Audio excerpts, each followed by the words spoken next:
I loved this experience. There was a lot of complaining about the whole experience in plural marriage. It was about her whole experience. Mari's been just a wonderful experience. And I've always been fathering and having special experiences with little people. So it's really a special experience. That family experience that we all had together. I love the tree because it was an experience we had together. And we have a day-to-day, we have an experience every summer. But I'm glad she did it because it gave her a great experience with her mother. So those were challenging experiences that we were having an experience. Let's say me and a wife would have an experience, or even me and one of my kids would have an experience that's being filmed by our experience being public, because all the fruit that I got from it with my children and my experience. Our kids are starting to trickle in. We're going to sit down and have a whole family experience here. We had an experience together. And there was one time when I'm watching all the wives in the kitchen work together, knocking hips. And I was really pleased to see the experience. We're starting a new experience. The pain of this experience has caused much trouble. That's this beautiful experience. You keep using the word. Janelle came in the family, and it diluted this experience I had with Mary. I don't think it means what you think it means. The experience of that coming together. Mary comes to the picnic, and we're having this experience. It's like I've gone through an entire experience. And get that nostalgic experience of, wow, I remember having these experiences in this home. It was a sweet experience. But to make it stop. I got a feeling through this experience that Having this experience with Ariella here, I always wanted this big family experience. I had this wonderful experience with my own family. we had this whole experience with this catfish. It's just like an old unraveling of our 30-year experience. Cody wants a soulmate experience with each one of his wives. It's just a shock to me, the whole experience. I watched my mom and my dad have a honeymoon experience, and I just wanted to have this sweet experience. That you actually just create this really cool experience. It really does create this really cool absence makes the heart grow fonder experience. And I hope to, and I'm planning on having a honeymoon experience. Today is Groundhog Day. You know, when I came to the family, I saw this big group family team experience. So being in this Christmas house is a wonderful experience. The experience of that coming together. We have an experience. One experience I had, we have this nice family experience. The pain of this experience after this horrible experience, and it was a pleasant experience. I missed the big experience. Please stop talking. The experience of that coming together. We're both mourning this experience, And that's the experience.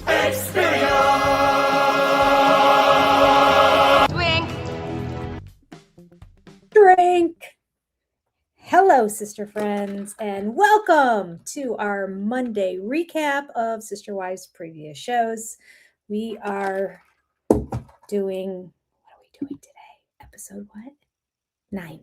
Season 6, episode 9. I'm talking to myself now. It's okay. We're all fine. We're good. We're good. All right. Woo! I was just outside and the wind was blowing. Okay. Just disregard the hair. Hope you're doing well. Welcome to this week. Hey, we're going to have a marathon week coming up soon. Remember when I said Becoming Wise and Wonderful channel? We are very close. I'm going to look it up as I talk to you. We are very close to getting 1,000 subscribers over there, which I thought it would be a couple, 2 more weeks or so, but I'm in the wrong. My apologies. Again, now that's my other channel. 2 main channels. 994. We are 6 people away. That's it. 6 people away. That's craziness. All right. So possibly next week. And here's the deal. Housekeeping out of the way. If we do it next week, I was looking at my calendar. I do not have a week because I go back tomorrow, back to Ohio. And then all, doctor's appointments, these appointments, volunteering here, all the things that happen in my life are back on track. And speech therapy begins again, too. Schools are back in session. So I don't have any Wednesdays free until the end of the school year again. Therefore, it is probably going to be some at 1 o'clock, some at 7 p.m. Eastern Standard Time. All right, you're gonna have to just look at the website and see the timestamp on it for when it is, because I know that messes a lot of you up. You hate it when I change the times of things, but it's inevitable, or we'd have to wait until like Christmas break for me to have a full week, because the kids probably have the Wednesday off of Thanksgiving break, but then I have family coming into town. So we're just going to have to be flexible, but we'll still do the marathon week once we hit that 1,000 subscribers. So 6 more people, since we were at 978 last week, and we're at 994. So I think by next week, we're going to hit it. We could hit it by the end of this live stream. If anyone who hasn't subscribed to Becoming Wise and Wonderful goes ahead and does so right now. All right. Let me say hello to a few people. I have my tissue ready. I have a little bit of a cold. My grandson shared with me, who his friends from daycare shared with him. So this is straight up orange juice, no sugar, no water, straight orange juice, full. That's my drink of the day. What's your drink of the day? What are you drinking when you hear experience?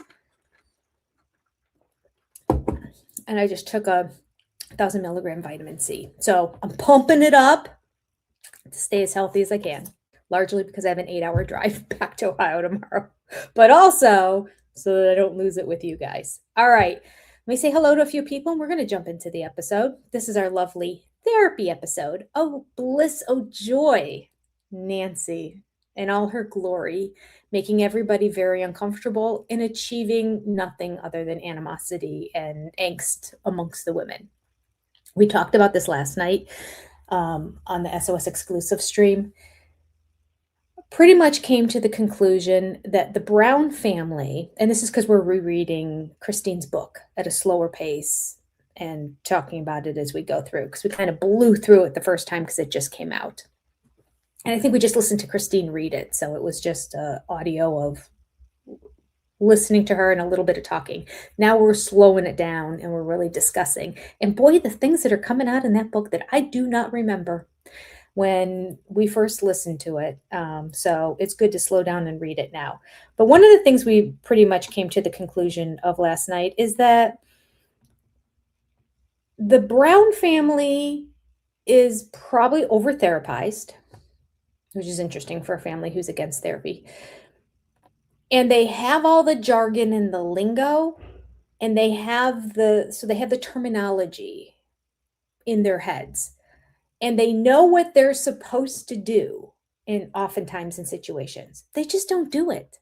They don't apply anything that they learn in these therapy sessions. And a lot of these therapy sessions are not great anyway. I mean, I don't know what her point is often, or it's so ambiguous and it's not practical. It's not hands-on. It's more like, be one with the world and love each other.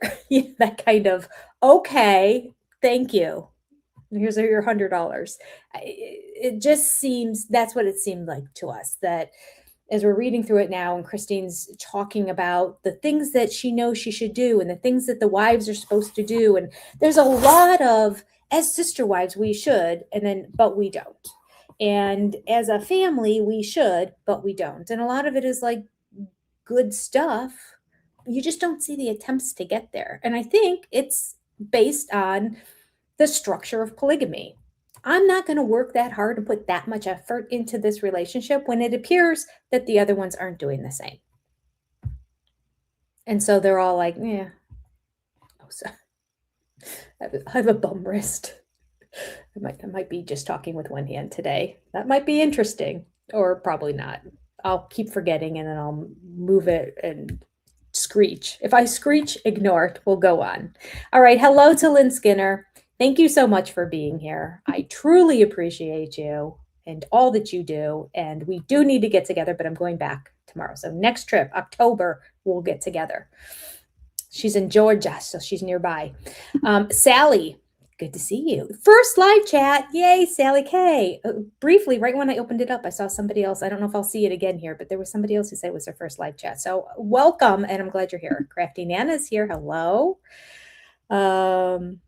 Deborah, good to see you.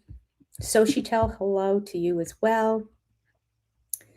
Oh my God, I've been waiting all weekend. You're so funny. The Steeped Stories Project. All right. When there's not capital letters in there, it takes me a minute for my brain to figure it out. I'm slow, but I get there eventually. As opposed to Cody, who says, I'm slow, and that's my excuse. I try, at least. I try. All right. Deborah Savella, Sochitel, Rosie Lee is here. Hello, Rosie Lee. I'll do 2 or 3 more, and then off we go. Hello, Nadine. And here it is, Green Eyes. Green Eyes 1977. Welcome to your first live. We're glad you're here. Mama Squirrel, glad to have you. Always bringing the laughs to us. And Peach 411, good to see you. Hello, Janice, also, just like whoever's on this page right now. Mayberry, good to see you. Okay. Oh, there's one more on this page I didn't read. Alicia Share, 611. Hello. With Share in your name, do you like Share or is your name Share? That's kind of cool. All right. We are doing, as I said, it's called Polygamist Marriage Therapy. Grand. I'm concerned. Here we go. I like sister wives. I wanted the family. I didn't just want the man. Seems like destiny. Like we should have all been together from day one. Love should be multiplied, not divided.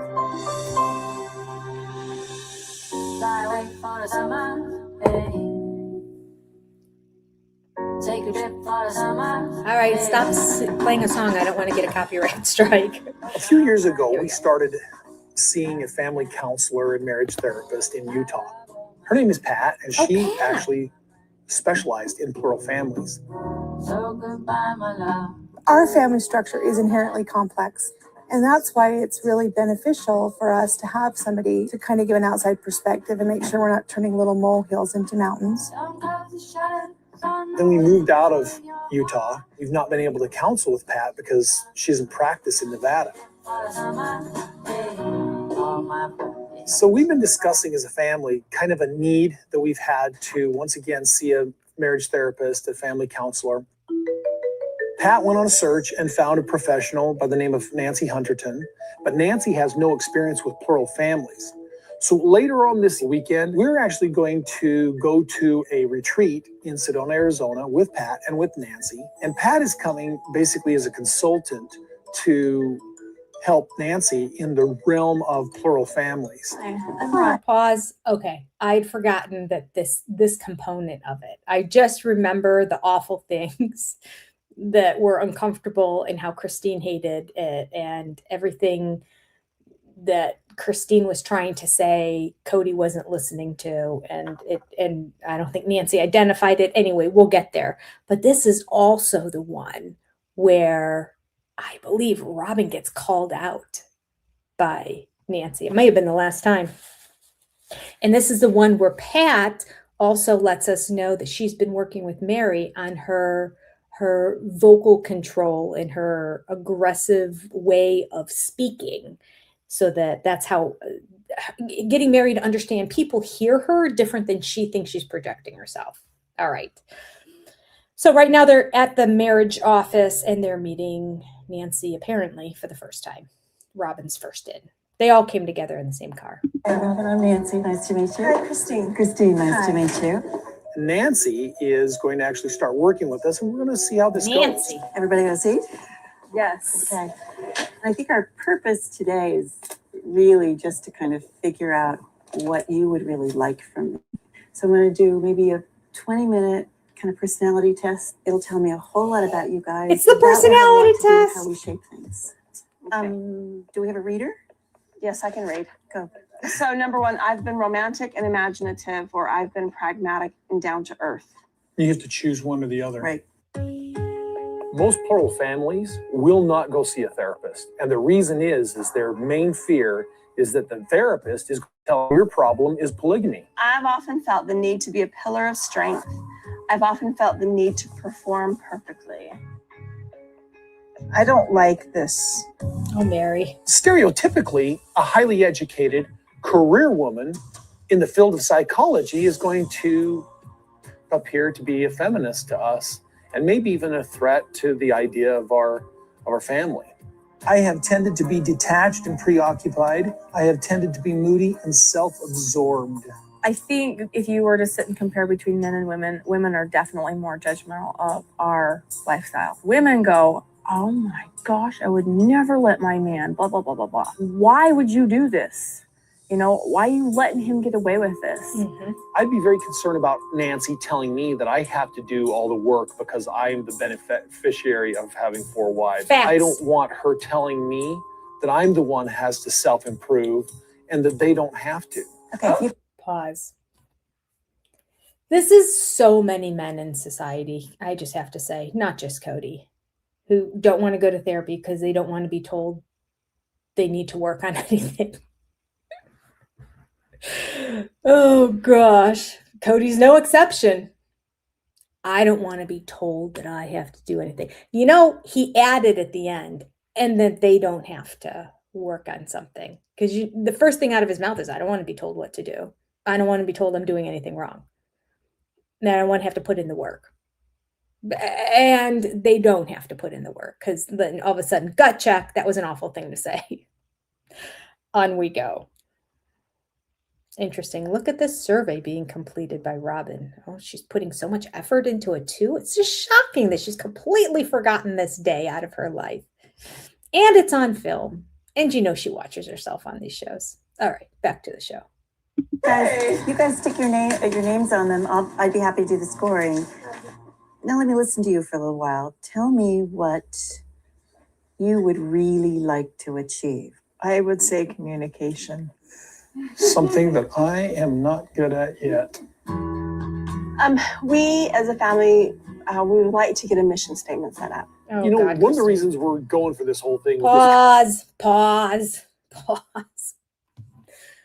They have a golden opportunity to sit with a licensed therapist and try to work out the mess that is their family. The hit it on the head there with Mary. Communication is the number 1 problem with them. Polygamy itself is number 2, but apparently that's off limits. We're not allowed to talk about the structure of the fact this one man is married to 4 women and how that could possibly affect the other relationships. No, we can't talk about that. All right, fine. But overall communication is the only way to overcome that, which this family just can't do. They will talk to a camera about what they think about somebody and never tell that person what they think about them, knowing that person's now going to see what's on camera here. It's one thing to not approach somebody. I'll give credit to somebody who's like, I'm not going to hurt their feelings. I'm not going to talk to them about it. But then you can also not talk to anybody else about it. You certainly can't put it on blast out to the world. But that's what this family does. They don't talk to each other, but then they'll tell the camera and it'll go to the whole world and everybody else will know what they think of that person. The thought process behind that is baffling to me, that they can't just go approach people and talk to them, especially with a camera with them, because that's your backup.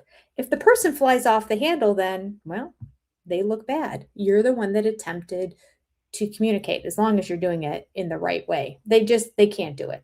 They can't do it. I'm sorry. They're just, and here we have the opportunity to work on that. The hallmark of their problem. Let's just say, let's not work on anything else. Let's just work on communication. Fine. And then Christine has to go, we really want to work on a mission statement. No, Christine, no mission statement, please. It's the worst. It's causing all kinds of friction. You guys are going about it wrong. You also don't need it. Just because the Dargers do it doesn't mean the Browns have to do it. The Dargers are very different from the Browns. The Dargers are either excellent at hiding all their problems, or they're just cut from a different cloth and they're able to make this work somehow. I don't know. But they aren't the Brown family by any stretch of the imagination. Those women all live together, they work together, they share a kitchen, as the show portrays anyway. This is a different breed here, this Brown family. This is not this golden opportunity to have somebody who can really help you mold and change your relationships is going to get thrown out the window because we want to work on a mission statement. Can you help us with that, Nancy? Good golly. Stupid mission statement. All right. Back 10 seconds. Here we go. This is right when Cody's saying, and that's not something I'm good at, communication. At least he admits it. I mean, it would be even worse if Cody Brown's like, I'm really good at communicating because I talk all the time. Like, at least he identifies that the fact that his mouth is going like this 24/7 does not mean that he's communicating his thoughts or feelings to anybody. He's just talking. Just talk. Okay. Here we go. I am not good at yet. We as a family, we would like to get a mission statement set up. You know, one of the reasons we're going for this whole thing with this trip to Sedona, meeting with Nancy, working with the family counselor is all kind of focused around the fact that we're trying to develop a family mission statement. I don't know. We're just looking at this retreat as kind of a starting foundation to get our mission statement pulled together. This might help. Later on this year, I think that we're going to try and inaugurate that mission statement into our lives with some kind of family celebration, Recommitment ceremony. This is what we're sort of working towards. So this is actually what I hope we get some help moving forward on. Go in a little scared, but I promise you, I'll make it good. I don't see a way that this should make it worse. I hope you will learn to trust me and we can work well together. As far as Nancy's concerned, she's going to need to earn my trust in order for me to feel safe. So I'm cautious right now.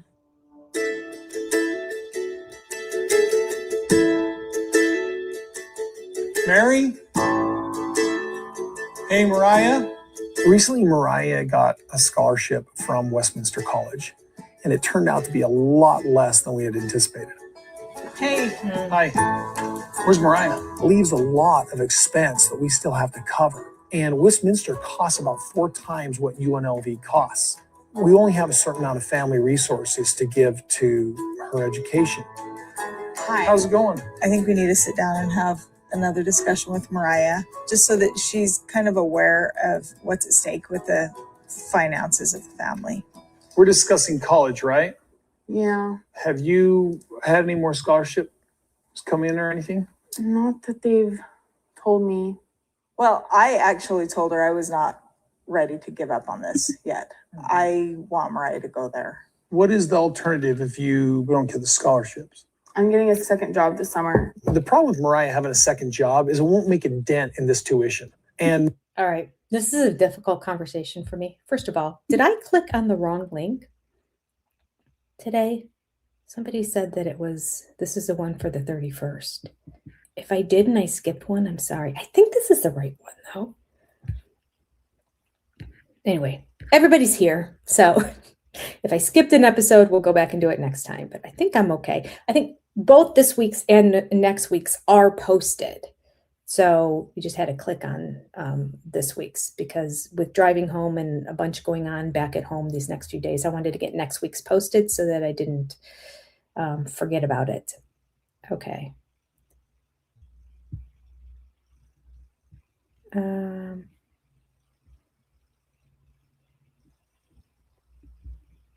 personality test denier is in the house.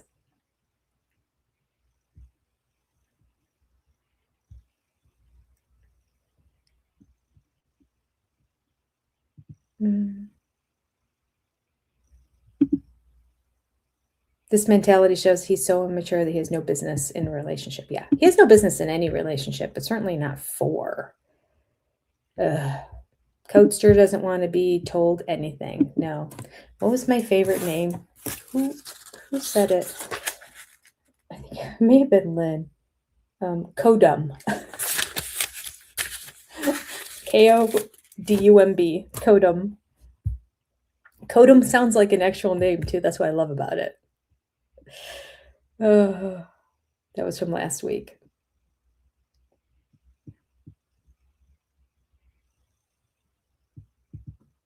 Okay, some Harry and Meghan talk. Oh, before I go back and we talk more about this situation with the college, I was telling everybody last night that I do believe the middle of September it's going to come back, because I looked up based on information from people were saying in the live last week that Love to Hate channel said that the program that's in the slot right now, they think that because it just started, that this one won't start until October. Here's what I said last night. Here's my philosophy on that. First of all, I looked it up and I did a Google search, and God only knows if it's accurate or not. Depends on if AI wants to act up on a given day or not, or whatever information it has. But apparently the show that's in that slot right now has had 2 airings already, and there's only 6. There's only 6 episodes. So that takes us to like the 3rd week of September. One place said there was a double episode for the first one, but it doesn't show that online. I'm not watching it. It's some sort of housewifey kind of show. I'm not watching anything else, not because of the show, but let's see. I'm going to look at my calendar. According to my math, if it all works out,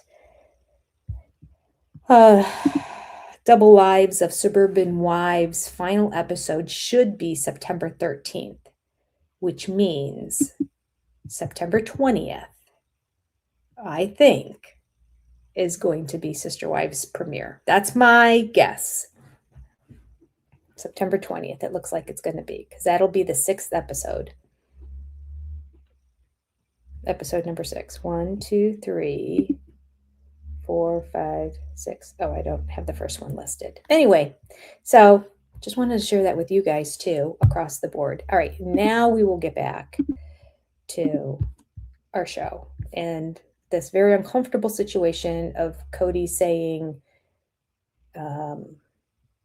Mariah, as the show has her today, did not get as much money as they expected her to get. So they can't afford for her to go. And this is what I'm not going to like about it, but let's play it and see. It feels to me that Cody is just shutting the door right away. And it's not a conversation of, I know this is where you really want to go. And I know this is how much money you got. This is how much money we spent. I mean, he doesn't even have to say, like, if they don't want to put the dollar amount on the show, fine. Just have a piece of paper go, this is the X amount that we put forth for Logan to go to school. And then he did work study on campus, and he had a part-time job, and he got some government loans or private loans, whatever, to finish it off. Okay, so this is the amount of money that our family was able to contribute. And that's the amount of money. It's very simple, very simple. That's the amount of money that our family as a family is willing to contribute going forward. If Mary wants to use her grocery money and use it for that, or if they want to get extra loans, fine. But it's very simple. But they approach it in a different way here. They approach it in the way of, you didn't get enough money, sweetheart. Sorry, you have to go to state school. All right, let's go back to the show. More than anything, she has got to have time to study. She's studying pre-medicine. She's got to focus on that. I don't have the luxury Pause. of just... I didn't know he said that. I'm sorry. My daughter was in pre-veterinary studies. Much more difficult than pre-medicine. And went to vet school. And guess what? She was working the whole time. Excuses. This is an excuse on his part. So he's saying that this course of study is harder than whatever Logan's doing. Well, Logan, don't worry about him. I mean, is he trying to put Logan down here? or what? Yeah, pre-med. He says pre-medicine. But pre-med.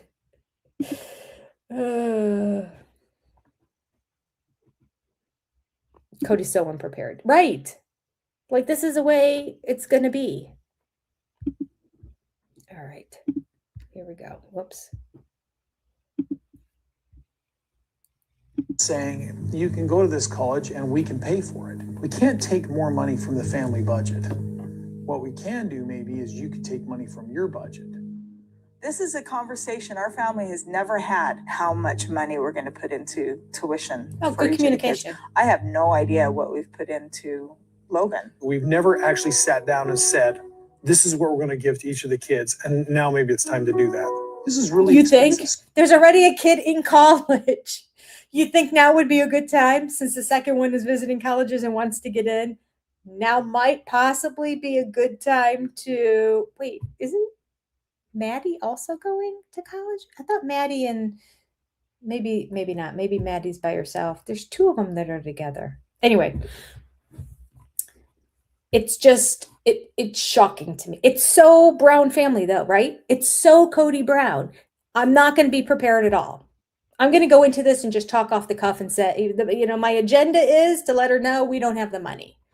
And Mary's even standing there going, what is the amount of money? It's so covert, isn't it? Cody has spent a certain amount of money on Logan. The whole family doesn't know. Apparently there's this family fund that all the family is supposed to have access to, but only Cody makes the decisions on what money goes out. He has it set up so that, you need money, you come to me. But in this situation, when they come to him, he's just like, no, we don't have that kind of money in there. Well, what kind of money do you have in there, Cody Brown? Can we talk about this? TLC, get it together. I'm sorry, I don't have my monkey here. It'll be back next week. I can't wring the neck of Puddle Monkey. And once again, yes, I know Puddle Monkey is no longer. It comes up. Oh, I forgot to have the banner scrolling across. Oh, hey, I'm going to give you that job too, Lynn, as if you don't have enough. If you don't see the banner scrolling at the beginning, send me a text. Oh, good golly. There we go. So now I lost my train of thought. My fault. Cody, bottom line, in charge of all the money. Wives in the dark. Janelle could Janelle write a book? Oh, could she write a book? She has seen where the money has gone. And if she is even slightly, has a little bit of brains about her and didn't fall into the Cody trap of being wooed by him, she would have taken screenshots of everything and have everything in files or downloaded and printed stuff out. Gosh, I would think Maddie told her to do that. And Caleb. I would think Maddie and Caleb sat her down and told her to do that. And probably, not Logan, because he doesn't want to get involved in anything, but probably Hunter too. That'd be my guess. Okay, we're going back 10 seconds. But this is just awkward and unbelievable. Unbelievable that they're at this point. They're like, well, what money do we have? Cody doesn't answer the question, of course, now. All right, back to the show. Can do maybe is you could take money from your budget. This is a conversation our family has never had, how much money we're going to put into tuition for each of the kids. I have no idea what we've put into Logan. We've never actually sat down and said, this is what we're going to give to each of the kids. And now maybe it's time to do that. This is really expensive school. It's the kind of school that people who go to when they have one sibling. It's not the school that somebody with 17 siblings goes to. It's not true. Just about Mariah, me, That's and not true. Mary. Pause.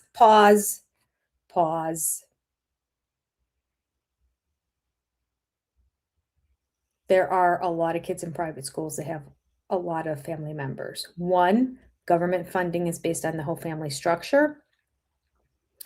The question is she considered an only child? If so, then maybe polygamy is biting you in the butt again here, because you have a family of 6 or 13.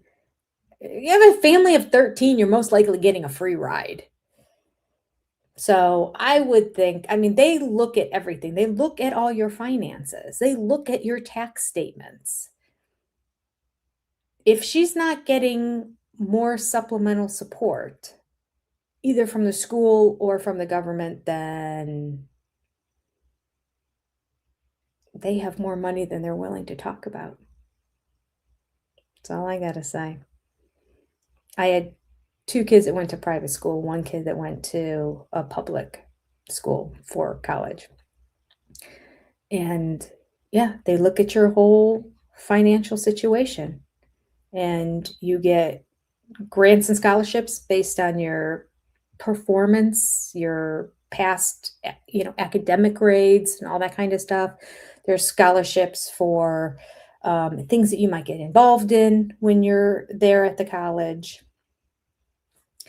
Then they have like just group ones that are like the presidential scholarship for somebody who's really involved in sports or clubs or this, and maintained a high GPA and showed that they worked as well. Like the kid that could handle all kinds of things. They love those kids. But Cody's like, no, you can't work and study. You can't do 2 things at one time, because Cody can't. So he doesn't think his kids are capable of doing it either. Mind you, Logan is giving tours on campus. That's a work study job. That's a job. So Logan can do it, but no, or I can't. Pre-medicine. Okay, I'm sorry. It's just annoying. It's just wrong. Everything he's saying is wrong because he hasn't done the research, because he hasn't looked into it. He doesn't know. And Mary doesn't even know how much money everyone's been given. The whole thing is a mess. Communication. Oh, breakdown. It's about our entire family. It's about us trying to help all of our children get an education. I'm frankly not willing to put my neck on the line for that debt. I need to be able to retire, and I'll be paying for that debt for 30 years. Words no other father has said to their child. Can you believe that came out of his mouth? He's not talking about being concerned about the other siblings or about providing food on the table or that. I can't go into that kind of debt. I want to retire. I can't. I couldn't even bring myself, I couldn't think it, but then I couldn't even bring myself to say it to my child. Especially a child who has a dream to go to a certain school. I mean, you do whatever you have to do to make it work. Okay. Back 10 seconds. I apologize. There's a lot of interrupting this time. He's driving me crazy again today. Boy, it was Robin last week, wasn't it? It's Cody. He's wrong. He's wrong and he's ill-informed, and that's annoying to me. Okay, here we go. Play. It's about us trying to help all of our children get an education. I'm frankly not willing to put my neck on the line for that debt. I need to be able to retire, and I'll be paying for that debt for 30 years. Dad, what I'm hearing from you is I can't go to school. Pause. And this is where Leon, then Mariah in the show, is being a little selfish brat. I like how she said, what I'm hearing for you. I mean, good communication. This is something the rest of the family never does. What I'm hearing you say. And this is why there's a breakdown. Because what she's hearing him say is not what he's saying. What I'm hearing you say is that I can't go to school. He never said that. He did say, I don't know how we're going to afford that school, which he hasn't looked at all the options in order to figure out how to do it. But nevertheless, and this is why communication is so awful in this family. We have Cody, uninformed, stupid, ignorant, throwing out comments, being selfish, all worried about his personal retirement. And then Mariah going, I hear you say I can't go to college. I got to work at Mickey D's the rest of my life. It's unbelievable. It's unbelievable. Welcome to the Brown family. And play. Saying that, there's a how and a why, and it requires a little more than an $8 an hour job at the clothing store. What do you want me to do? I feel like right now her options are Westminster with the scholarships that she's already got to there and possibly other ones that we're working on, or UNLV with a residential tuition. What I'm hearing from you is that I go to UNLV or I don't go to school. I'm not saying that. And neither of those are options for Right. me. What I'm trying to do is you're going to have to find another way to be able to pay for school besides a job and a loan. Cody, that's what Mariah and I have been working on. You've not been around when I've been making the phone calls, when I've been filling out forms, when she and I have been having these discussions. You haven't been around.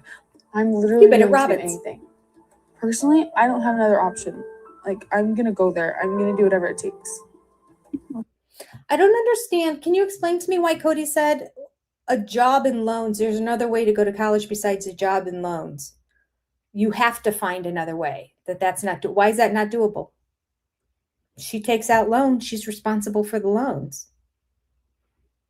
Or does Cody think that they don't give out student loans? Maybe. Again, probably uneducated.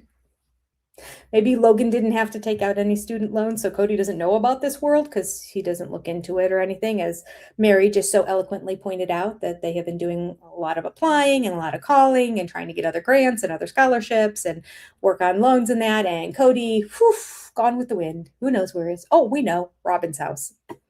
Okay. Back 10 seconds. Here we go. Discussions. You haven't been around. I'm literally willing to do anything. Personally, I don't have another option. Like, I'm going to go there. I'm going to do whatever it takes.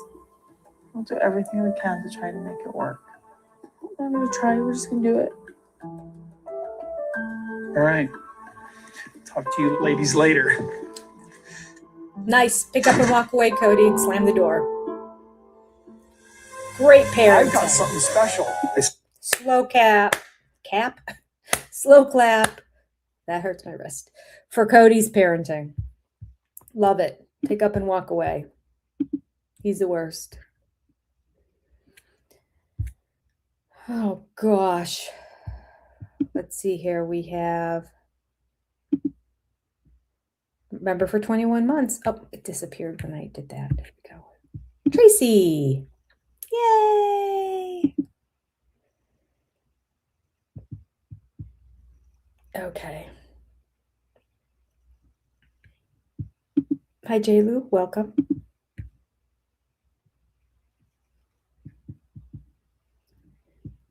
Lynn said, the college thing was discussed and planned before my first child was born. The dichotomy of our moderator to Cody Brown. Night and day. Night and day. Yes. I mean, are these the things you talk about? Like, okay, we're going to have a kid. You know, they say this is how much each kid costs. So how are we going to do it? What are we going to do? How are we going to make it work? How are we going to make plans?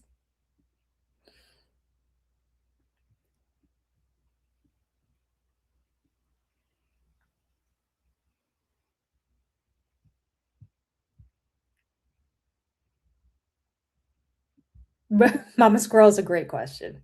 Retire from what, Cody? So true. Retire from your job of just driving around on the road, like your favorite thing to do anyway. You just all day. I mean, he does it without a job now on the show.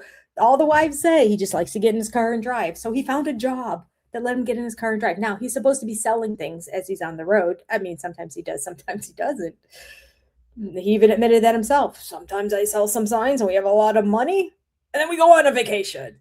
And then there's a lot of times that I'm not selling much of anything and we can't even put food on the table. But when I do sell a sign, as opposed to putting it towards food or tuition, say, we go on a vacation. His money management skills. I can't think of a better example of a father, especially this many kids, who mismanages money so poorly.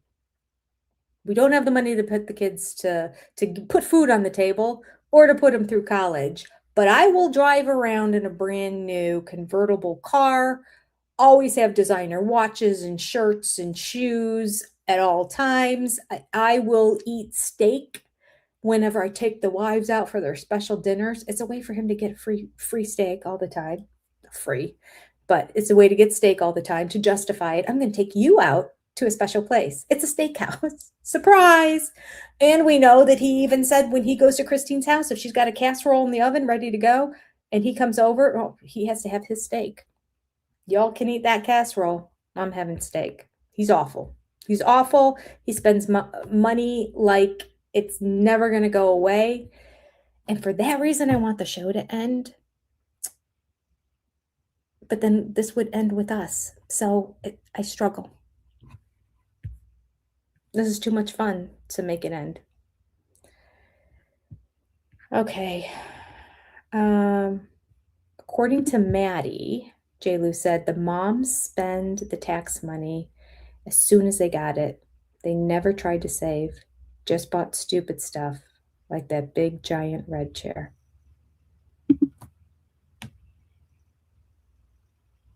Well, everyone, as the leader goes, so does everybody else. Cody's the example. You get money in your hands, let it. And you know what? They probably do. I might do the same thing. It goes totally against my nature. I am a saver. This was from, these Monet pictures were from a garage sale. This is from Goodwill. I'm sitting in a very nice West Elm chair, but I got it from Marketplace, secondhand. So, okay, curtains or Amazon. There you go. Paid full price. It was a good price at Amazon, though. That is my nature. Goodwill cup. I'm sorry. I could go on and on. Temu glasses. Okay. Oh, these might be Amazon. I don't know now. Okay. I say that to say, even I, in the situation of the wives, might blow through money as soon as I got it if I knew there was a chance he would take it. We've seen on previous shows that each wife has this amount of money for the houses. And if you don't spend all your money, Cody wants to take it away and give it to another wife. So I'm sure that's not the first time that has happened in the family there, where he's like, oh, you have extra money? Because they've talked about it. They've said, so if one person has extra and somebody else needs, then they give to them. So what that would teach me is this is the amount of money I have. I'm spending it. He set up a system to create terrible financial habits because that's how he spends money. And that's how he will take away from other wives if he sees that they have any extra money. He's the worst. Okay. Well, that's a good point, Lynn. Cody should be an Uber driver when he's not doing Lyft. Yes, he should do Lyft and Uber, day and night job. I mean, and make money? Come on. I think sometimes they even get to keep the food. If I heard that my girlfriend's daughter was an Uber driver for a little bit when she was in high school. They cheated on her age. I'm like, isn't that like a governmental? I don't know if you're allowed to do that. Anyway, they put a different birth date down so that she was only like 16 years old and she was driving as an Uber driver. You're supposed to be 21 or something. I don't know. So she was driving, but when you have certain deliveries, if the address is incorrect or you can't find it and you're taking a picture and it's not there, then they just say, keep the food, and they cancel the order. So she ended up with food, or she would go to the place to deliver it and they would say, oh, they left or they're not here anymore, like at a business or something like that. So he might get some free food out of it too. A salary and free food. Now, I can't imagine his tips being that well. As an Uber driver, I'm thinking of DoorDash, actually, not Uber. She wasn't an Uber driver. She was a DoorDash driver. Yeah. She wasn't 16 taking strangers in her car. That would be worse. She was a DoorDash driver. He could do DoorDash and get free food. And then he could do Uber. And I don't know, if you get the person who loves to have a chatty driver, then your tips are going to be great. If you get the person who wants to just chillax and look out the window, tips aren't going to be so good. All right, here we go.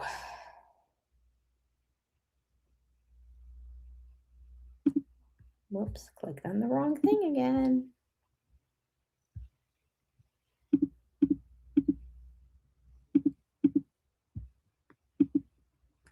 I think I forgot to hit pause. Oh, this is the giving of the jewelry.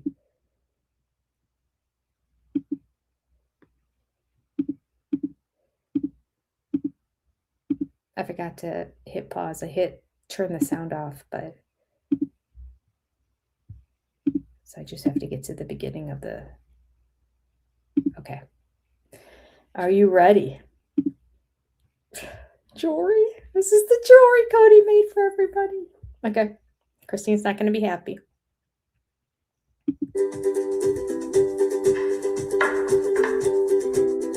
About 3 months ago, I started designing pieces of jewelry for each of my wives. 3 months. Okay. And we finally got the designs done, and now I've actually received these pieces. Cody's So going I'm to going to give them to my wives all together just before we go to Sedona. Hey. I've got something special. I'm a little nervous because my wives can be so finicky. I've designed this piece. I've put my heart and soul in. Pause. I'm not nervous because I may have missed the mark and not gotten to the true essence of what each wife is. Because if I really knew my wife, obviously I could make something that she's going to love. I'm nervous because some of these wives, they're finicky. They're the problem. Okay. To it. Each piece has been very specifically about them. I don't want them thinking, oh, that one's beautiful and mine's not. So who wants to be first?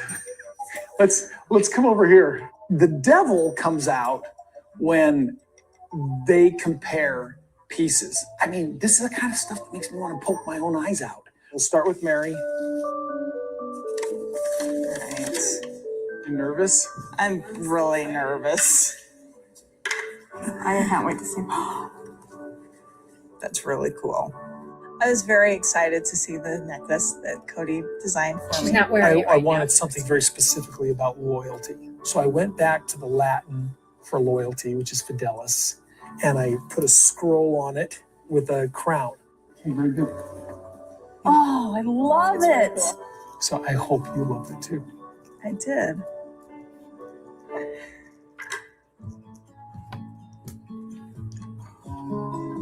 Oh my, that black is so extremely awesome. When I saw the necklace Cody had given me, I mean, I was really floored because I'm not really a jewelry person. I am so in love with it. The chain is very specific.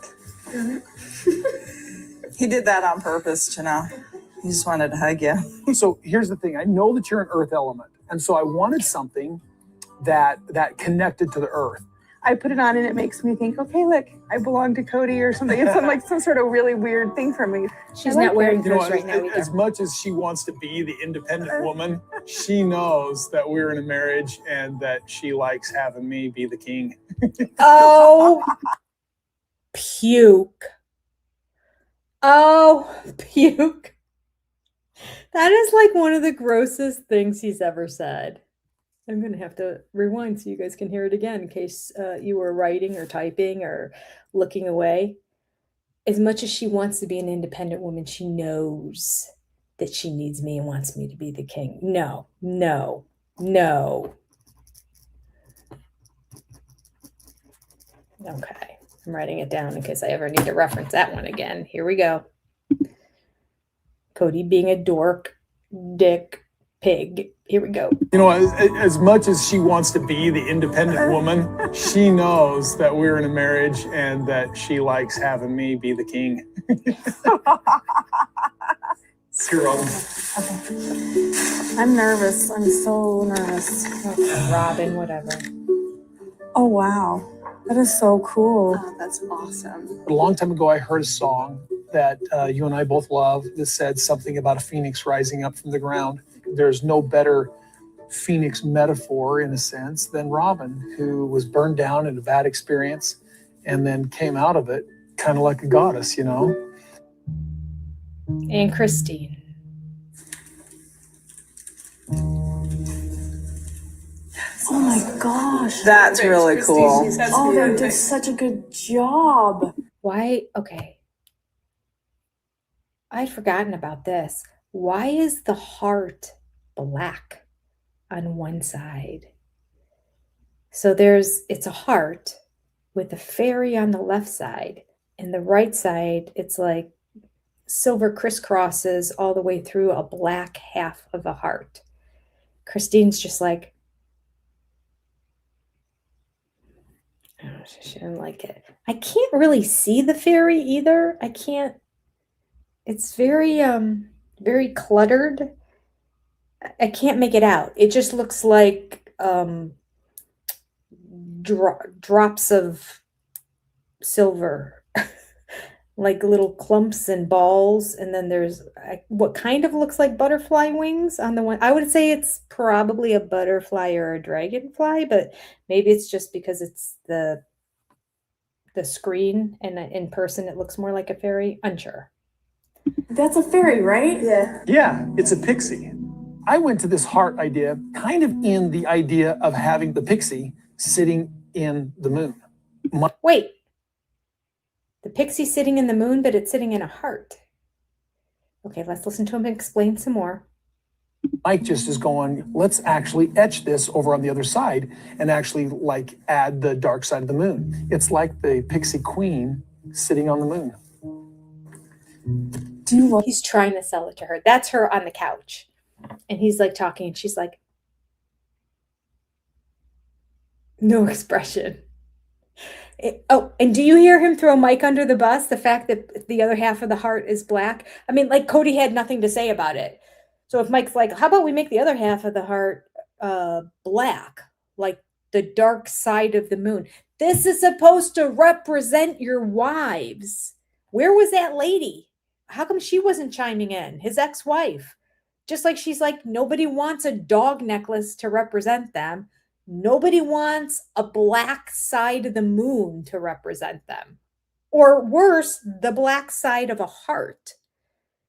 So he now is throwing Mike under the bus. I don't know if that's true or not, to be honest with you. I could see Cody saying, no, I think it's really cool. Like, I could see Mike saying, let's put some etching marks on it, because Cody designed it to be black. And he's like, how about we put some little crisscross silver lines through it so it's more ethereal and prettier, but you can still have your dark side if you want. Because Cody came right out and said, Christine is a pixie, light, ethereal, and fun, but can turn around and bite you.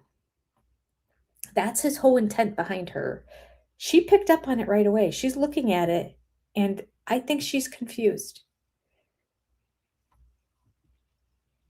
Wait, let me go back 10 seconds. And actually like add the dark side of the moon. It's like the pixie queen sitting on the moon. Again, that's him just trying to sell it to her. It's like the pixie queen sitting on the moon. Who's the pixie queen? Is there a pixie queen? Never heard that term before, but he's trying to dig himself out of the hole that he dug. And it's not a matter of her comparing it to the other wives. That's his biggest fears. They're going to compare. No, she's just looking at the piece he designed for her. Somebody who can bite you and who has a black side to their heart. Lovely, Cody. Great job. Do you love it? Yeah, it's nice. Did you like it? Half of it. I don't like the etching because the etching makes it look harsh. You were my inspiration for this. I'm sorry. You're sorry you didn't like the piece. It's okay. I still love you. I'm not trying to be picky, I promise. I understand. You just don't like it. It's cool. So pause. It's her fault. Do you hear him? Do you hear how he's framing this? It's okay. You don't like it. It's fine. I'm not going to take offense at this. I designed this for you and you don't like it. She's apologizing when he designed a piece of jewelry for her that has a black heart. Oh my gosh. Unbelievable. I am so uncomfortable watching this interaction right now. This is awful. This is narcissism textbook right here. Manipulating the situation, turning it around, making himself the victim in this. He did something wrong to her and embarrassed her really in front of the other wives after giving them all these beautiful pieces to give her one that's like black on the side. That's the first thing I said when we saw it again. I had forgotten about this jewelry, I'd totally forgotten about the black. It was not in when he was designing it. That wasn't part of the design that he originally had. But according to him, it was Mike's idea. Now, he did say Mike decided to do the etching on the side. I bet any money, I said it already, I bet any money Cody wanted it to be black, and Mike decided to do the etching to not make it quite so black, because who's going to want that if he really wanted to go with it?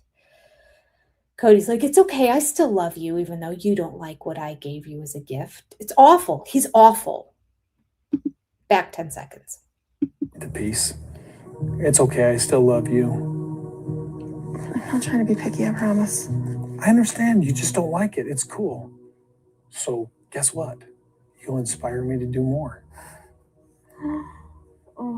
Because I can do this. This will be cool. We'll get this done.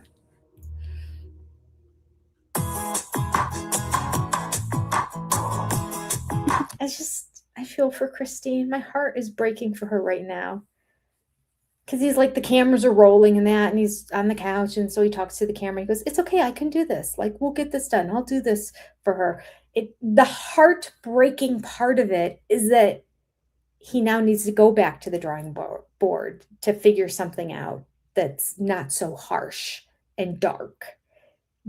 That will always be with her. Like, the damage is done. This is the special piece he designed for her. Yeah, my wrist. And if he goes back and designs the most beautiful thing in the world, she will always have in the back of her mind, he's only doing this because I told him his original desire of what he sees me as or what it represents me was offensive. So now he's made this. Does it have the same meaning? Is it going to be as special? No. Even if it trumps all the other wives' jewelry. It's just, that's why she's like, yeah, okay. Like, I mean, I'm sure half of her was kind of like, just don't even bother. I just won't wear anything. Because now I'm going to wear another piece and it's going to always remind me of the first piece. Like, I would be like, just don't save your money.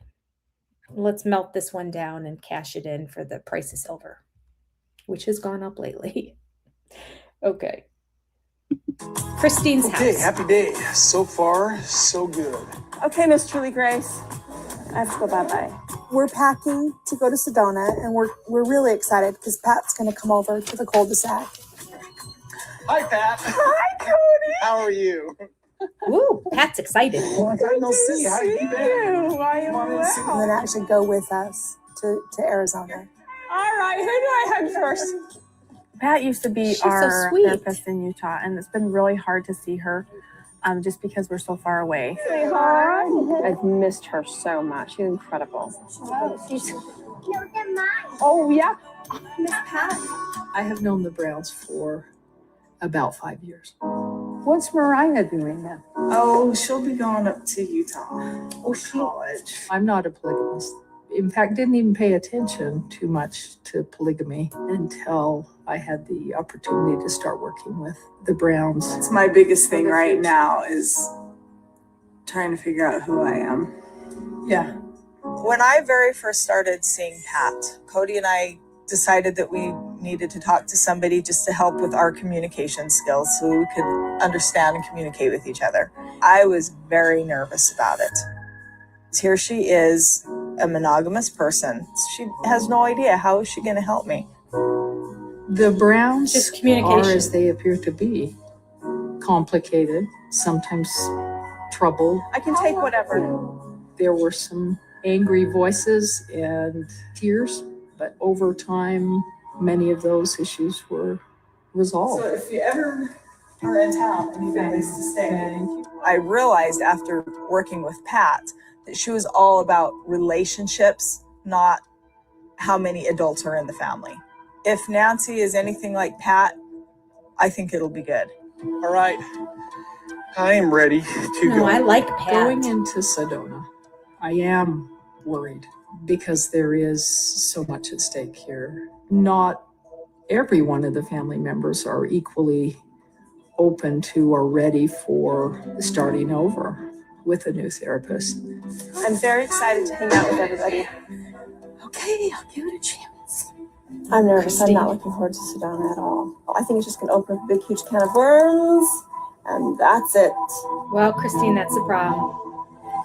I don't see myself going into this and analyzing. I mean, the can of worms needs to be slowly opened in order to address problems in the past. You can't keep a lid on it.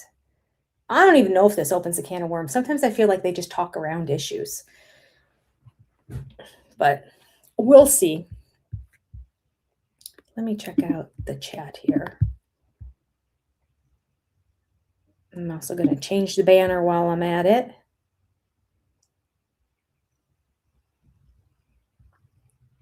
Yeah.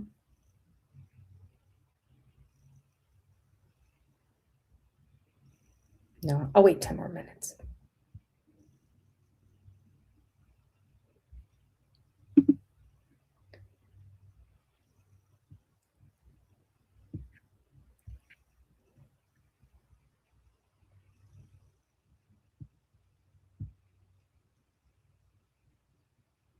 Blue Bunny has a good point. Cody says he wants to retire, but then he has another kid, so that they won't graduate high school till he's like 70.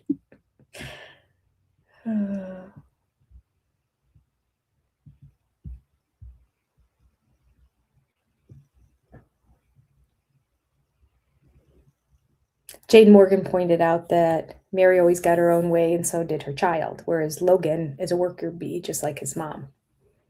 And that's a good point. Good point.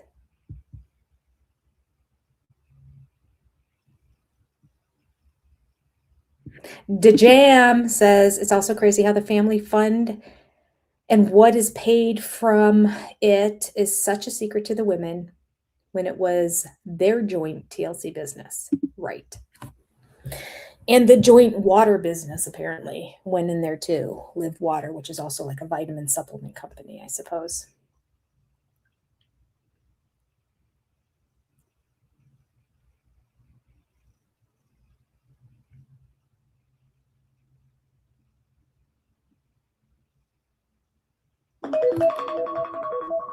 Lynn said, just go to junior college, get the basics out of the way.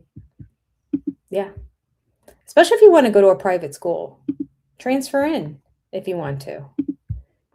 I'll say it might be a little bit more difficult in private schools other than state schools, just because you really get to know your class. It's almost like a high school. It's kind of like saying transfer into your high school halfway through, but not impossible. Kids do it all the time.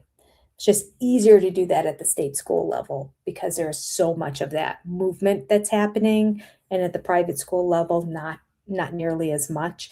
And they do so much bonding in that freshman year. They do so much for freshmen at those small colleges in that year where you really get to know everybody and all about them that 2 years later, it's harder to break into that. But that's just if you're interested in that social part of the school. Like, it depends on what your intent is when you're going.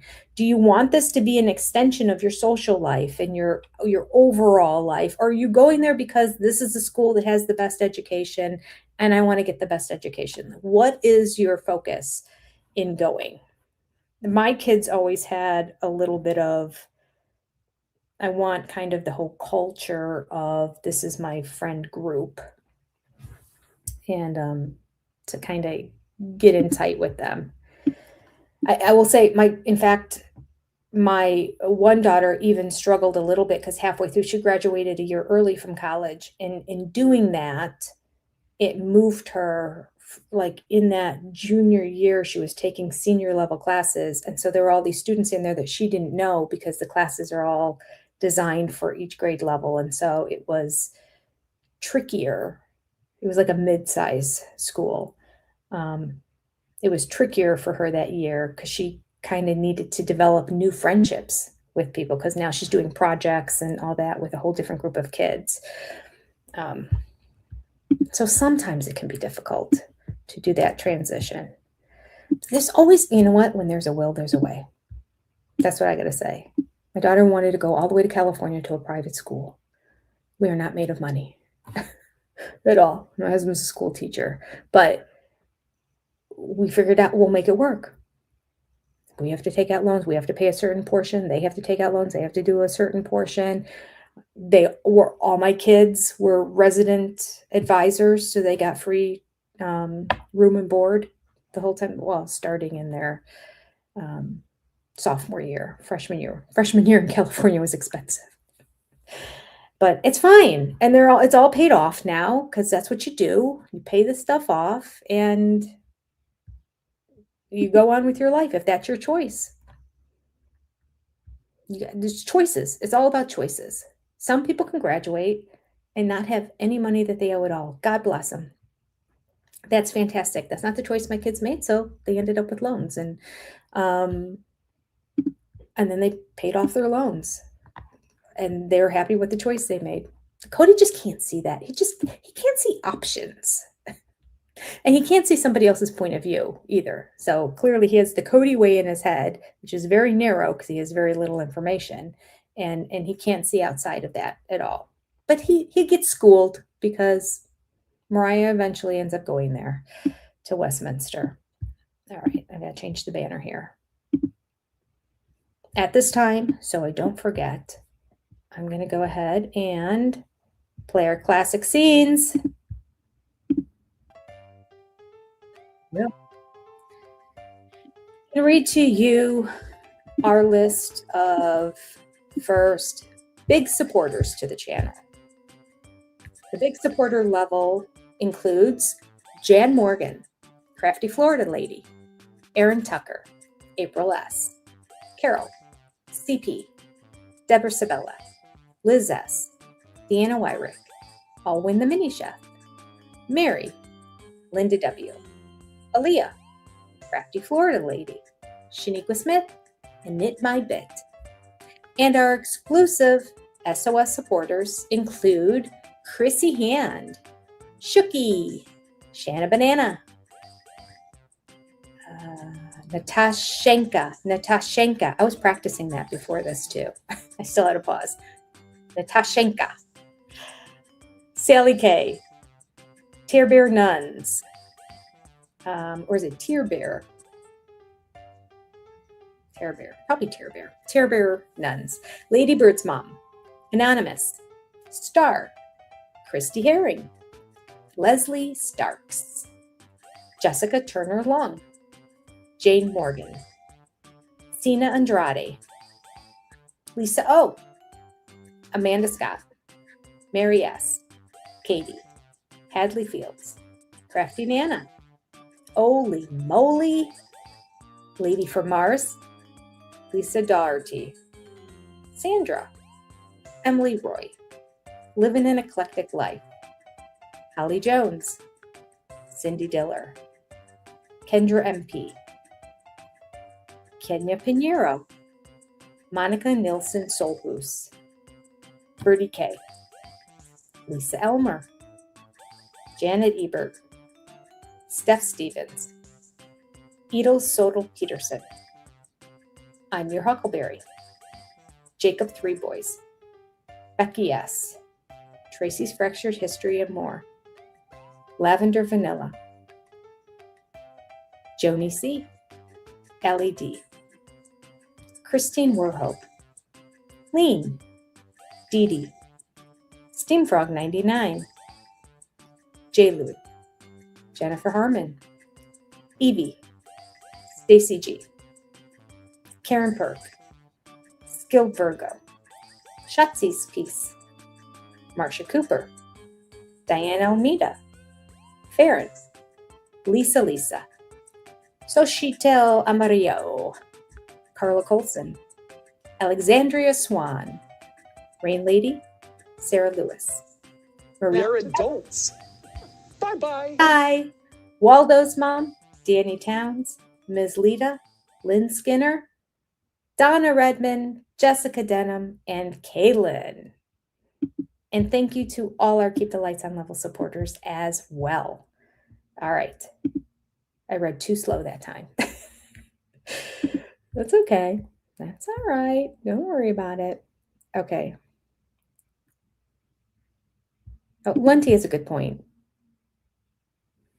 The purpose of the show was to fund the family, mainly education for the children. Oh, sorry, it was to buy Robin a mansion and dolls.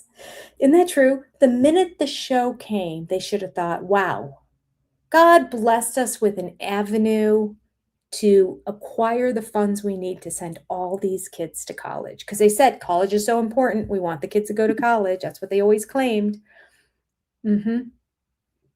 That's what they claim. It's sad.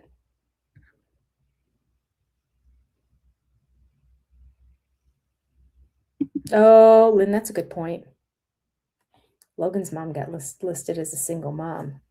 Mary actually gets shot in the foot. Her child doesn't benefit at the time that they go to college because of being married. But she doesn't get any other benefits for being married to Cody because he's never around. And her money goes to him. And oh, yeah. Yeah, that's not good.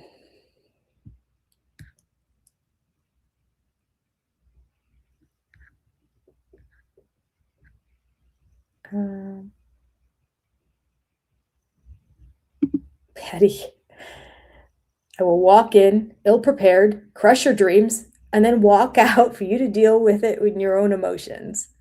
Well said. That's what we witnessed. So Cody, isn't it?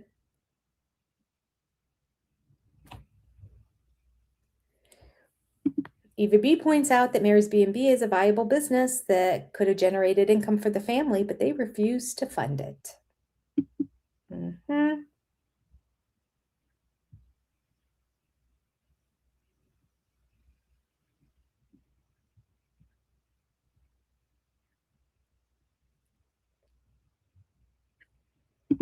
Wendy also said, wouldn't you think when they started the show, they would have gotten a financial advisor and invested some money? I mean, right? You come into a windfall of money like that, the first thing you should do is say, okay, this percentage is going into an investment. We're not even going to look at it. We're not going to touch it. We're going to just have the S&P 500 do its magic. We'll never miss it. We never had it. We still have all this extra money that we never had before. So, no, they didn't do that.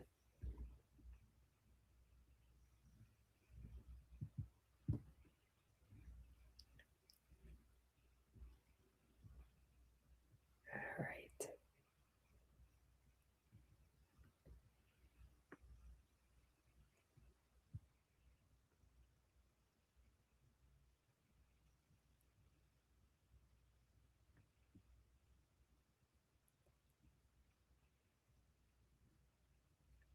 All these good conversations.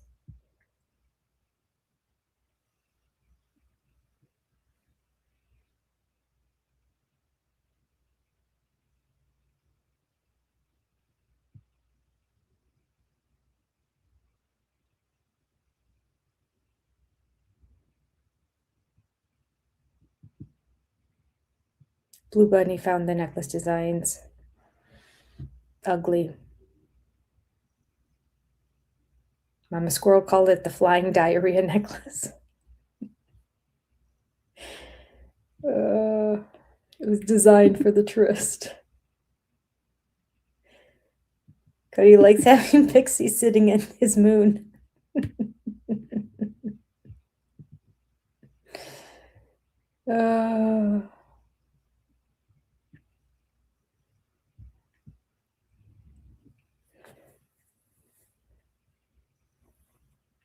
He's saying she has a light fun side and a dark poopy side. I mean, yeah. Listen, everybody has a good side and a bad side to them, right? Everybody has like bad thoughts at times. And there are times that you just like wish that things didn't turn out for somebody. And you're like, gosh, where did that come from? Thoughts you would never say out loud. Like, I'm trying to think of other, like, why'd they get another promotion? They just had a promotion last time. What do they need all that money for? That's not right. That's not fair. But you wouldn't come out and say it. So everyone you don't have to represent it in a necklace. That's all I'm saying. Yes, she can have a dark side and a light side. So can all of us, Cody. So can you, Cody. We've seen it. The evil side, that evil side inside of me. Yeah, we've seen it, Cody. We've seen it. So you don't have to represent it in a necklace and call it Christine. He's awful.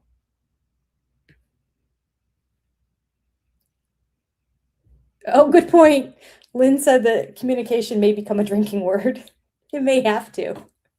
It really should be. Let's do that, Lynn. Communication is now added to our drinking word list of about 25 words. But communication, oh, they're always talking about communication. And when they talk about communication, they talk about how they don't have good communication and how they need to work on communication. But we never see the steps to make that happen. Hello, Ohio, OH.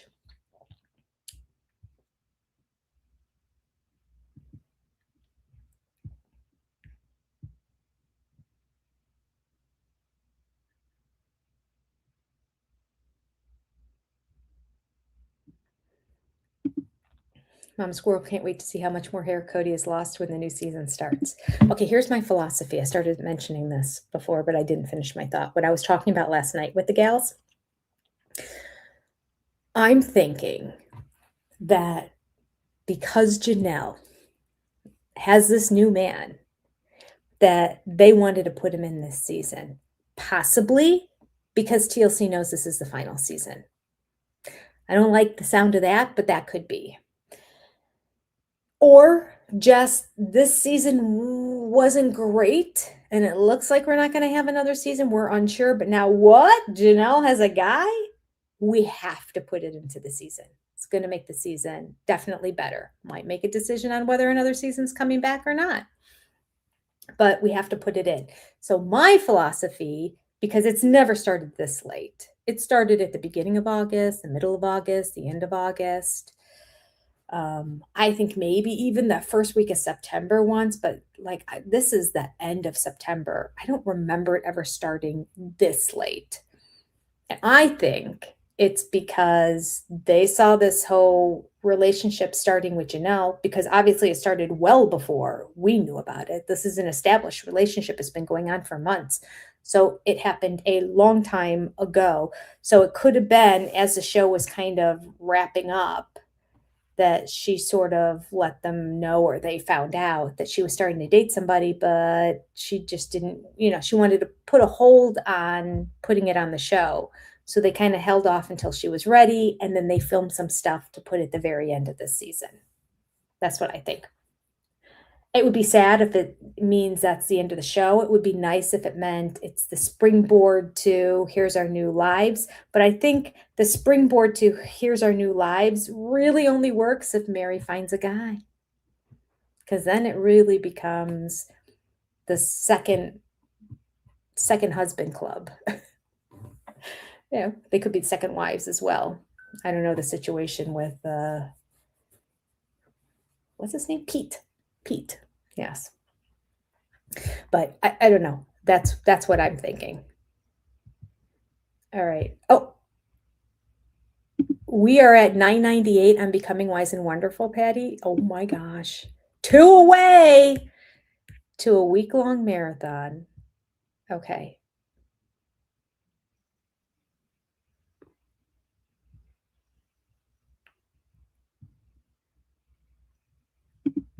The Jam wants to know if Janelle vetted Peter hard before she debuted him. I hope she vetted him hard, as Cody would say. Definitely could be the final season. Yeah. I've been saying that, although it's very funny. My girlfriend, who wants me to go on the scrapbooking retreat with her in October, has asked for the past couple of years. And actually last year I even said yes. And then when push came to shove, I'm like, I can't go. I got too much going on. I can't go away for the weekend. So this year she's like, we're starting to book the cottage or wherever it is that they go in October. Are you in? And I'm like, no, I can't. I go, this is going to be the final season. This is the final season. And then I'll join you guys after it's all over. And I said, but I think this is going to be it. She's like, that is what you said the last 2 years. She's like, it's like the Cleveland Browns. She's a Cleveland Browns fan too. She's like, it's the Cleveland Browns. We're like, next year's our year. We're gonna be really good. We're going to the Super Bowl. Year after year after year. We're like, we believe, and are convinced. It's just a matter of just getting that right quarterback in there, and then yep, that's it. Boom, Super Bowl bound. That's where we are. It's the same thing with Sister Wives. This is the last year. Now I'm convinced. This is it. So we'll see. I don't know. I think it is the last year, unless if Cody has to really do something really massively stupid. Other than that, I can see a spin-off show off of Sister Wives that's Post Wives or something, and then follows them. And then I don't even know if Cody's going to be in it at all. I don't see how that fits into the format. It could be a show called OG3, and then Cody could dabble in and out. That would be great, because it's the best way to get rid of Robin. Just call the show OG3. We all call him OG3 anyway. Well, that would be good, wouldn't it? I like that idea. Okay, I'm going to change the banner. Here's our Keep the Lights On level, people. Whoop, whoop. Thank you all. Okay.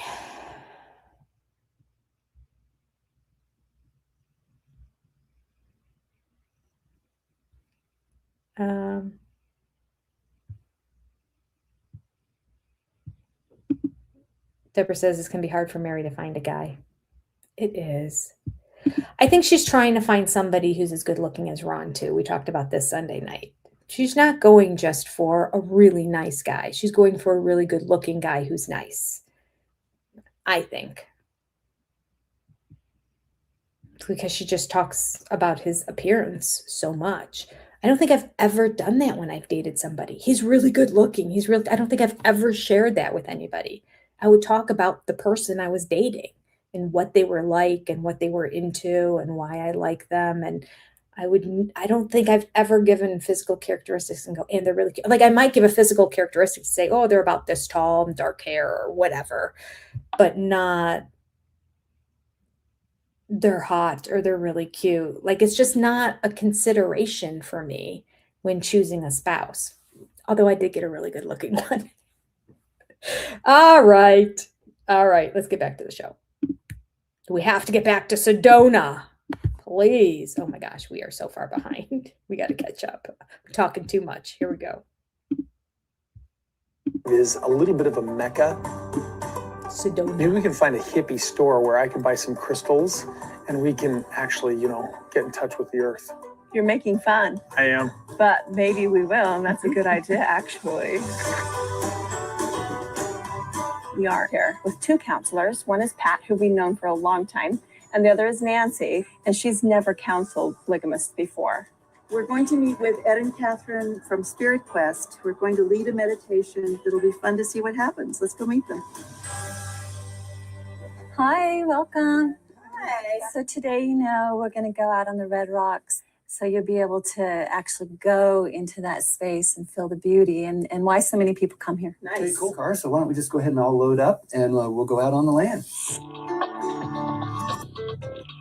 Isn't this where the ants were crawling like on? hippies disguised as cowboys. Well, we're going to go just a little ways up the road, and that's going to take us to our meditation spot. The hippie experience I've been looking forward to is kind of happening. Peace, man. Every time you say hippie, we cringe. You realize that? We cringe. The first thing I want to do is maybe just dispel a couple of myths about meditation. One of the big myths that it's a particularly religious practice. Millions of people from all different faiths use meditation to enhance their own faith. So just take a deep breath. It's all about inner peace in whatever a poop storm of whatever else is going on in your life, which could be all the stress from your business or stress from multiple wives. Okay, so let's take a breath in. Could be stress from your business or stress from all these wives. Not stress from having a narcissistic husband. Somehow that didn't come out as a list of things that might stress you out. Yeah, it's the wives. They're the problem. Continue on. Elaine. I have a fight or flight issue. Ants? Yeah. The crazy ants were going everywhere, man. They're not welcome in my space. I'm not welcome in theirs, so I'm moving. Okay. Well, A ton of them. He is covered in ants. They're all up your arms and all up your pants. They're all over you. He started making this trail over to Ed, and they started covering his body in his mat. And he's just like, It's not my idea of a good time. You know, I mean, I was really grateful. I mean, I've thought about incorporating meditation in my life for a long time, but it was cool to actually have somebody guide us and show us how it's done. I thought it was great. I loved it.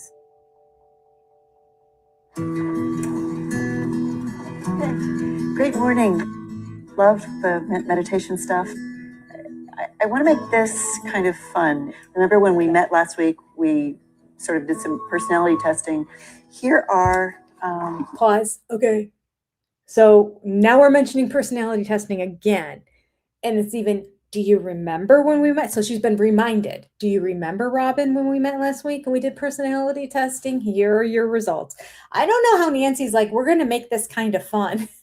It'll be interesting. I don't know. What about these results she thinks is going to be kind of fun, or what she thinks she's doing that is making it kind of fun. She's just passing out papers and saying, here's your results. I don't know why that's kind of fun. And so again, I think Nancy, she's one of these people who just uses words and says things, but there's no depth or real meaning to it. I love Pat. Pat just seems real. She seems approachable. She seems loving. She seems like she listens. Pat didn't do a good job of picking out another therapist. So this Nancy chick, I don't know. The results of our test the other day, and I'll kind of explain that. So if you look, Mary, you have some very strong traits that others in the family don't have. You marked 8 in there. 8 is called a reformer. That is a person who has not only the ability, but the compulsion in a sense that they are driven to speak truth. It's not a bad trait in you, although sometimes you may be a little brutal in doing it. You're going to have a much stronger intensity. And when you feel something, it's almost overwhelming. Oh, why are you crying? Why are you crying? Haven't you engaged in very, very painful, difficult conversations to the point that you felt like you did not know how you were going to get through the tunnel to the other side? And then all of a sudden you burst through it. You know, it's like it fights with everything that I am to have to act different, make it more comfortable for everybody in the family. I don't see myself going into this and analyzing, well, I better manage her this way or something like that. I'm not seeing that. However, I do see that what this does for us is make us empathetic. If somebody has an issue, we all have to accept that and be patient with it. Can I be a little bold in this moment? I think I heard you kind of putting Mary down in the way you said that. I wasn't pointing at Mary. I was being general. She made it so personal that I was like, wait a second. It was supposed to be light. Pause. Can we just point out, he can't hear what Nancy's saying right here. He has to pick out a little detail and say, no, you were incorrect on this detail. Okay, so you weren't talking about Mary specific. We're talking about all the wives. It's still putting them down. You have to manage them to this is just who you are, and I'll figure out a way to coddle you. Like, that's what Nancy's pointing out, but he can't hear it. No, he's just like, but I was talking about everyone in general, not just Mary. Mm-hmm. I love that he got called out and his brow is so furrowed. Oh, back 10 seconds. Here we go. Kind of putting Mary down in the way you said that. I wasn't pointing at Mary. I was being general. She made it so personal that I was like, wait a second. It was supposed to be light. It was supposed to be training in my mind. I'm really saying almost as a challenge to you, you know, what if you take the parts of these women that are really different from you, feeling what it's like, we call it empathy, feeling what it's like to be the other person. I thought it was a little bit aggressive. You know, we had Mary crying on the couch, and I was like going, the heck? It's not just about Cody with each one of us. Robin also can't hear what the lady is saying. She was being so aggressive. Mary's crying on the couch. Yeah, she's defending Mary, who's crying on the couch. It's aggressive. Poor Mary's crying on the couch, and she probably felt like, I'm going to stop crying now. Thank you for having my back, Miss Nancy, for a change. It's nice because nobody else in this family seems to. That's probably what she's feeling. But right away, Robin's like, no, it was too aggressive. Mary's crying. How could she like call people out? Unbelievable. Back 10 seconds. Then we can hear lovely Robin's response actually in the room as well. I thought it was a little bit aggressive. You know, we had Mary crying on the couch, and I was like going, what the heck? It's not just about Cody with each one of us. It's all of us with each other. See, to me, I mean, I would substitute the word assertive with aggressive. We've brought her here to do a job, and she's getting in and doing it. It's an accusation almost. I don't feel like they are all investing in each. So, Cody, what if I asked you She's like, to ask them, not assume, if they are invested? We are definitely more invested emotionally, bad or good, in our relationship with Cody. We are. We deal with each other, but we are cordial with each other in family setting. But as far as intimate on a emotional level relationship, we are lazy. Is it fair to put it on the table and say, to make this work, we would have to have a significant increase in commitment to all of these relationships? We're talking authentic relationship here. We're not talking about merely being polite and coexisting. I'm at a point in my life where I feel like I really am happy to be separate. I mean, I'm still here. I'm still a team player. I just don't feel that invested. You know, after the session with Nancy, we decided to go for a walk on the property outside of the house. It was nice to get out of the therapy session is what it was nice to get out of. yeah, Cody. Cody doesn't like being told he's I wrong. feel like I'm doing heavy lifting all the time emotionally in the family. I don't really have the stomach to do this all the time. Mm-hmm. So maybe it's a good idea to take a deep breath. Let's go on a hike and see the scenery because that's what Sedona's all about.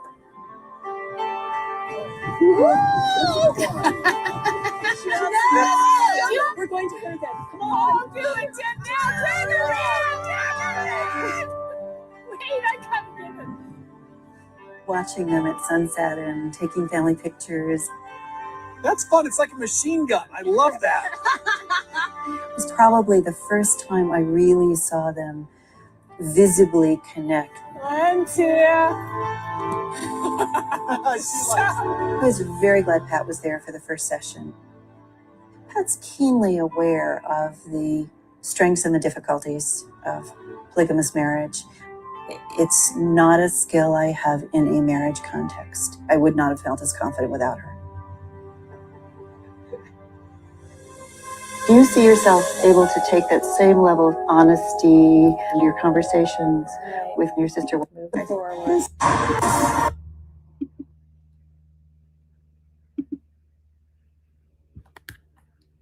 Double check the chat real quick.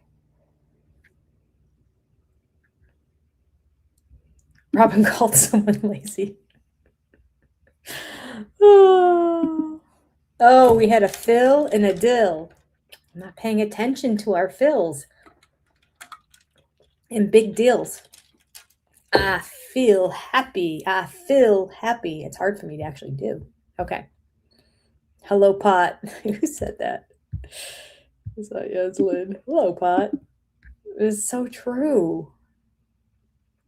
Now you understand why Cody didn't make it in college. Yes. If he went to college. Because then again, in the other episode, he's like, I never went to college, so I'm excited for them to go to college. Oh my gosh. Later on, he'll say he had a tryst while in college. Where's the truth? The kids don't even know. Somebody asked McKelty, what did he do first? His mission trip or did he go to college? Like a common thing that you would know about your father, especially if you're involved in this church and all that. She's like, I don't know what he did first. No, I don't know. They don't talk about it. It's the big secret in the family. And if he didn't go to college, then the tryst happened on his mission. Okay. Moving on, back to the show.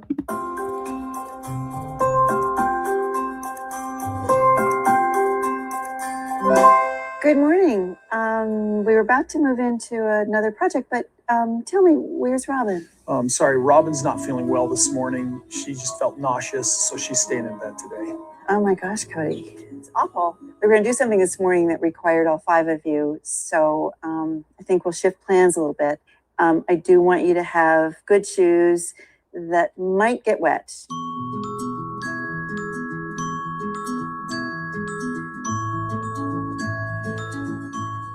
Robin took the whole day off. It's our She second was day in feeling Sedona. nauseous. We're actually going to a campground area that's running alongside of the river. Hey, good morning. Hi. Good morning. Hi. Good, how are you? And we're meeting somebody that Ed and Kat has actually set up for us to visit with. Somebody who works with their meditation group. And this is Joseph Whitewolf, a truly amazing man. And he's going to do a session for you down by the creek today. Wonderful. Great. Let's go on Hi, down Joseph. there. Nice to meet you, Cody. Good to meet you. Excellent. Good to meet you. And it was a very Joseph is a interesting hugger. experience. Here's a grasshopper. He's right here. Watch this. If I come up to him and jump, when they jump, they spin around in the air and they land facing you. Their message is they teach us to face our fears. That's a beautiful gift when we cross the path for a grasshopper. Let's continue. Here comes the river. Listen, man, I am in the weirdest religion that you can imagine, right? So when people are very earthy and they seem like hippies to me, I am tolerant of that because I am in a weird religion. Joseph, I'm going to have to leave. We're not ready for you to leave. You can't go nowhere. Well, I would love to stay. This is a hard place Well, to leave. It's so wonderful. Well, the time in Sedona with the Browns sweet. was a delicious experience for me because I had worried about them and I knew that they needed support. Oh, baby. So good to see you. My parting advice to Nancy would be open, Mary's ask crying. questions. That's for everything. This is a different culture. They come from a different place.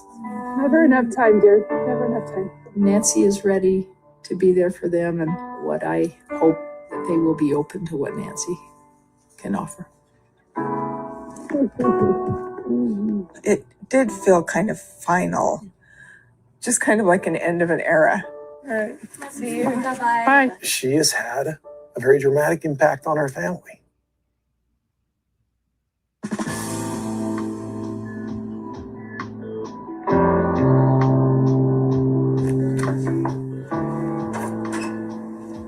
Hey, Janelle. Nancy asked us if we thought we'd be comfortable doing individual therapy sessions with her. And we discussed it and we decided we'd be willing to do that. How do you feel about sort of transitioning into therapy, to really looking at issues that you guys have individually and collectively? Oh, this is again. Okay, so Robin chooses to not participate during the day in the other activity. Okay. There's no way she has morning sickness already. Because Mary just made the decision that she's not going to have kids. So like, you don't like get pregnant and the next day you have morning sickness and like, oh, I'm pregnant. I mean, I've never heard of it. Maybe it happens. I doubt that's the situation. I think she's using it as an excuse to just get out of doing something.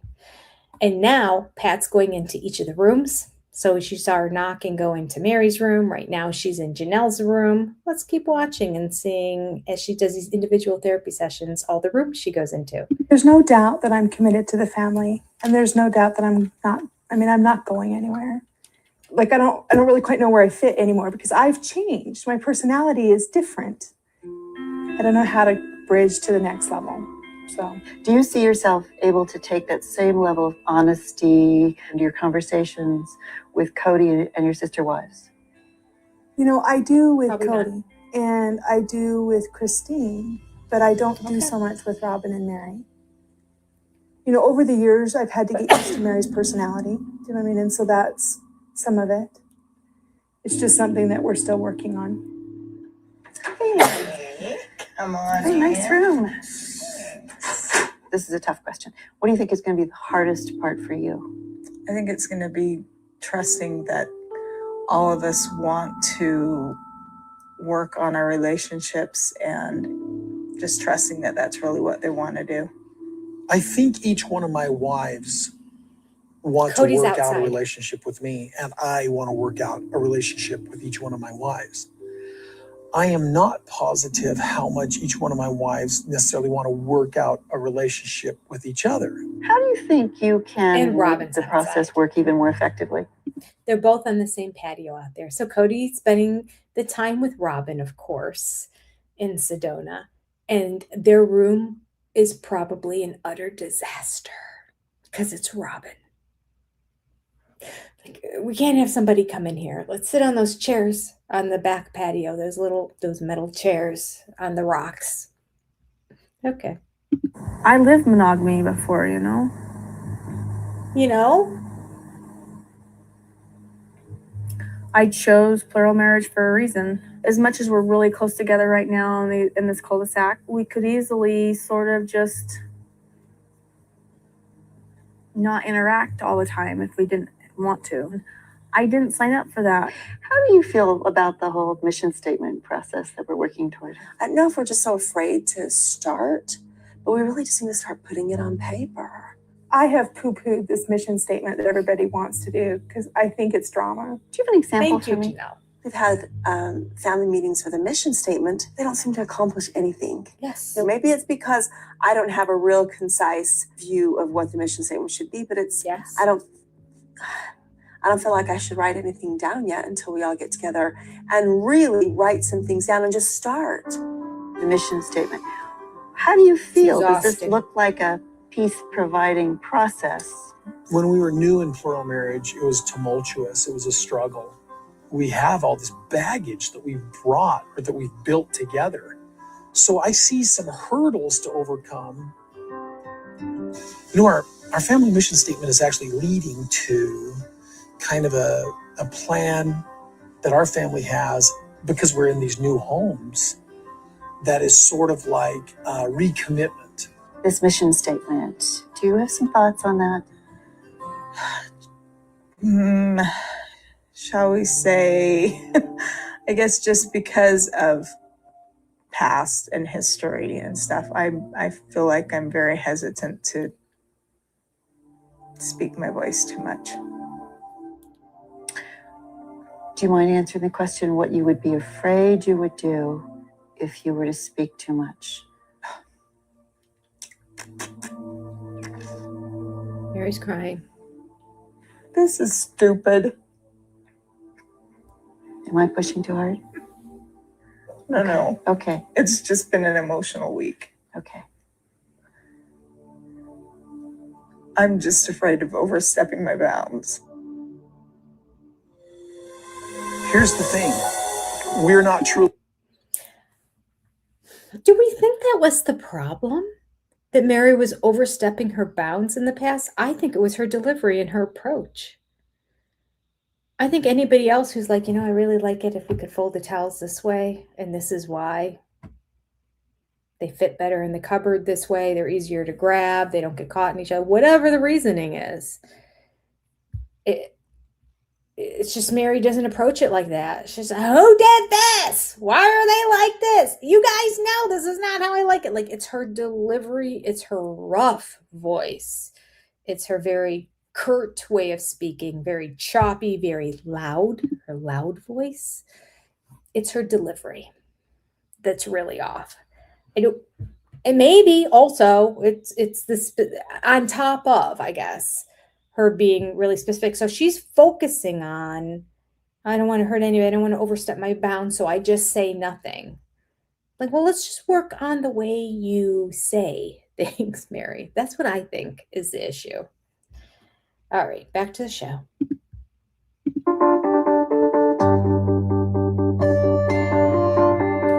This is the part that Christine hated. Oh, Robin's joining. What we're going to do is let you sculpt here, and you're sculpting with your own bodies. One, you're going to position yourselves where you think you are in relationship to each other now. Oof.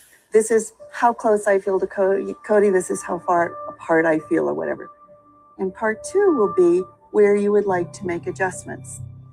When we say that Nancy's aggressive, I was like, crazy lady, you are pushing us right to the threshold. And I started looking for the back door, basically, emotionally. I was like, how do I get out of this? It's so vulnerable. And I felt the vulnerability with each one of my wives. I'll position. I'm positioned. So he's on the couch and he's like so serious. He goes, and I felt that vulnerability with each one of my wives. And they're on the couch kind of like, You made that up in your head too. Is that another thing that God told you, Cody? Because we keep missing out. We're getting wrong signals. Does not have a red phone line. All right. Okay, I'm gonna position too. When Nancy first told us the exercise, I thought, oh no, it's going to get really super honest, and I don't know if we want to do this. How about this? Is that better? Yes. Yes. All right. Maybe a little closer. So Robin positions herself next to Cody. And then, so here's Cody over here. The snotty tissue rag. And then there's Robin. And then Mary goes like over here on the other side of Robin in terms of her position to Cody. She's like, I'll just go right here. And then Robin's like, how about this? Would this make it better? And then she holds both of their hands, clearly putting herself in the middle. And Mary's like, yeah, that's better. What? Why is that better? Oh, so dumb. This is so dumb. All right, back 10 seconds. Christine, I think, goes next. And I don't know if we want to do this. How about this? Is that better? Yes. Yes. Maybe a little closer to you. Then I'm here. Why are you there? Huh? Are you being honest? Yes. And then for me, it was kind of felt good to be honest. Because I almost should be over here. Why? Over here? We were all kind of two sides. Cody, then Christine was back here behind him. And I almost want to say, hey, I don't know if this is safe for us right now. Safe. Drink. I don't know. This is very awkward. No, I don't want to talk about it. It was the worst part of the trip for me. The absolute worst. What would be some adjustments that would make it even more comfortable for each one of you? In the future or In the now? future, in the future.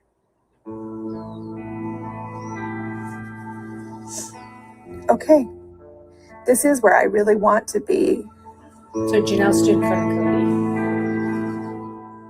This is so up close and personal. I don't even know where to look. We all have a goal of where we'd like to be.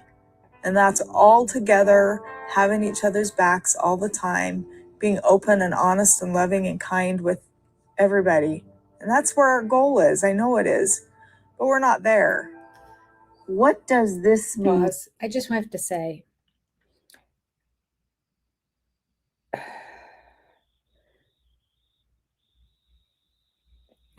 I'm struggling with why this is so difficult. These are people in a marriage and who have been in a marriage for 10, 20 years. And to just stand in front of somebody or next to somebody or behind them or whatever to say, this is where I feel our relationship is right now. And just be like, I'm so vulnerable. I feel so seen. This is unsafe. It's like, oh my gosh.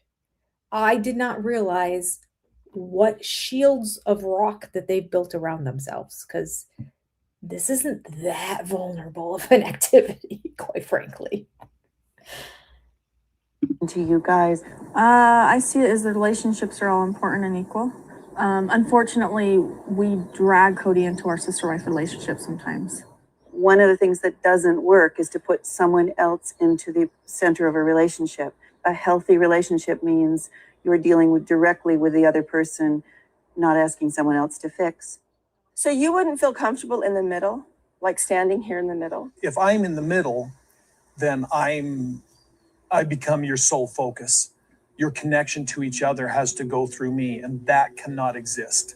Here's the thing. That cannot exist. We're not truly a family unless upon my death, you stay a family. Okay, you're not a family. That's not my favorite topic of conversation. No, but listen, if I wasn't in the picture, would this picture stay? No. They don't like each other. I can't sit and be the common denominator and only the common denominator. The relationships for each of you have to be strengthened as well. And it's just asking the world of them. It's so unfair, Cody Brown, to say, I'm going to sleep with you and you and you and you. And when I'm doing something else, you need to get along like your best friends, even though you know that she's sleeping with me as well. It's so twisted.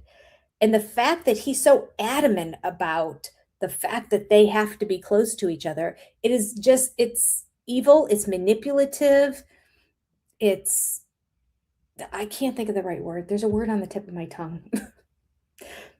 It's awful.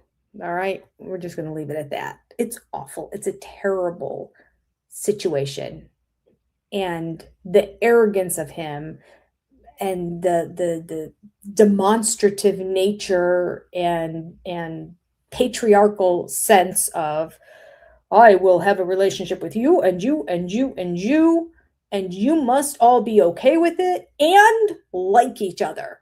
To the point that when I'm with this one, the two of you are going to be having a good time, having pillow fights while I'm not there. Ridiculous. It's ridiculous. And I can't believe that they don't get called out on it, but they don't, because they're not allowed to talk about polygamy.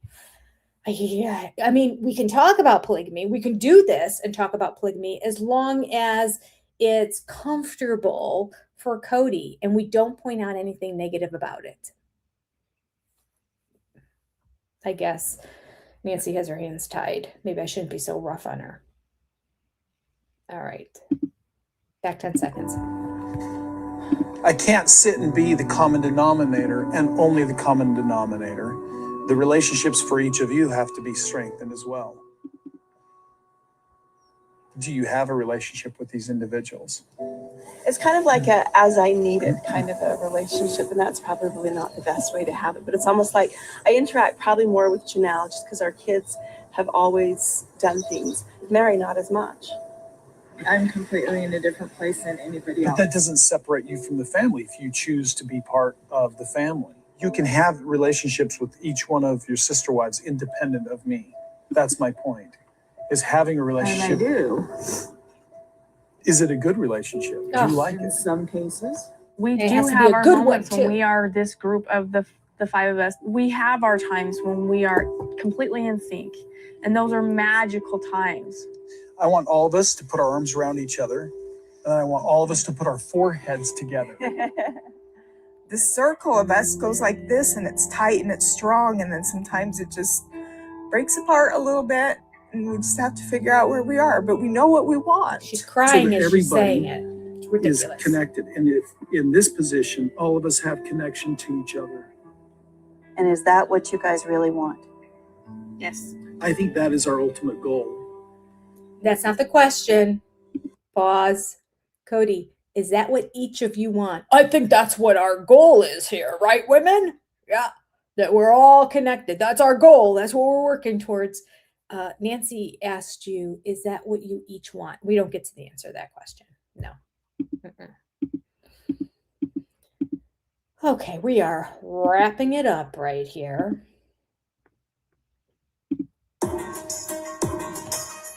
Still in Sedona. Hey, you guys. Hi, Nancy. Hi, Nancy. This is our last day in Sedona. We actually got together with Nancy in the back of the hotel at a little courtyard. These are blocks painted in chalkboard paint. And as you see, there is chalk there. And your job is to begin writing words that represent what you really want in your mission statement. I want each of you to take at least maybe 3 or 4 and write down words that you really are committed to. I want to put family on that big one. So one word per block. 1 word per block. Oh, I like that. Peace and safety. Peace and safety. All right. 1 word per block. Next. So Robin is Nancy writing had the 2 best words. therapy I've ever been to in my whole entire life. What we're supposed to do is write down things that were important to us, important values, things that we thought that were important to have in a family. You know, we all kind of worked individually on things that were important to us. We wrote down things like faith, Love. forgiveness, things that were important to us that we would love to have in our family. Maybe you want to put family in the center, do you? What do you think? Yes. Okay. And then place the others around it. Then we got to take them and build this wonderful puzzle. Love is the foundation of family, so put it under family. What about the Okay, space Cody. in between God and family? Abundance leads to our progress. Robin says abundance, happiness, and joy.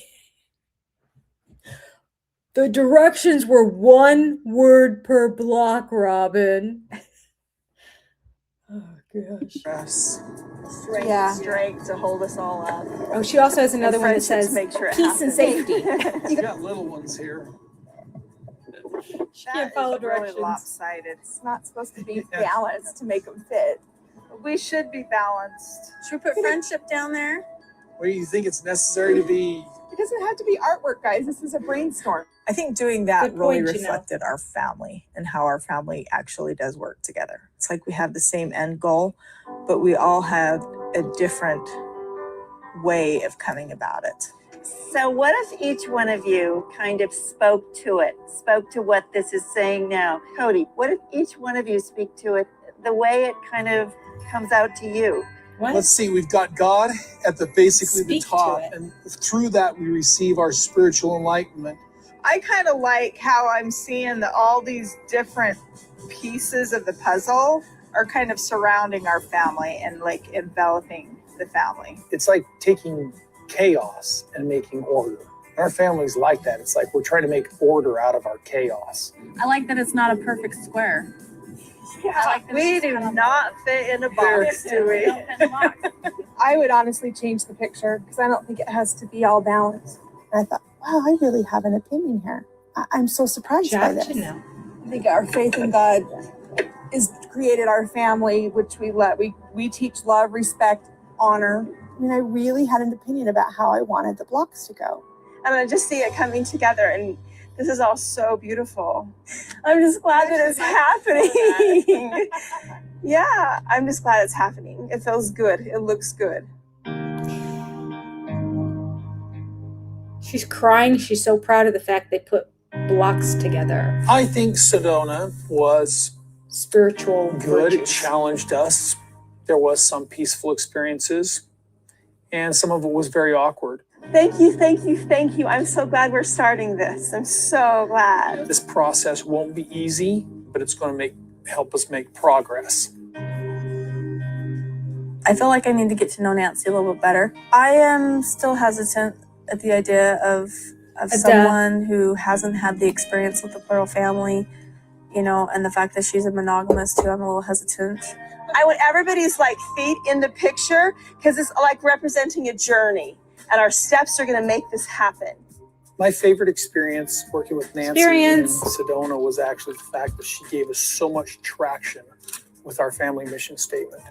Having moved into our new homes, starting a new life, so to speak, in Las Vegas here, we just want to put our family together with this recommitment ceremony. And we're also trying to make this family mission statement part of that. I mean, I think we're leaving here with a vague direction that we're supposed to go, and now we need to really formulate a plan. We've got to decide when we're going to do the recommitment, where we're going to do it, what it's going to look like, how the kids are involved. I don't know. There's a lot of questions to be answered. So we'll see how this goes. You have to watch all that still? This is my least favorite storyline, recommitment ceremony. I have to say. Least favorite. Hands down.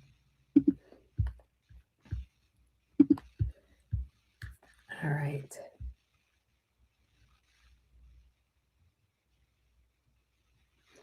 Do you think Robin's knocked up at this point? Is that why she wasn't going there?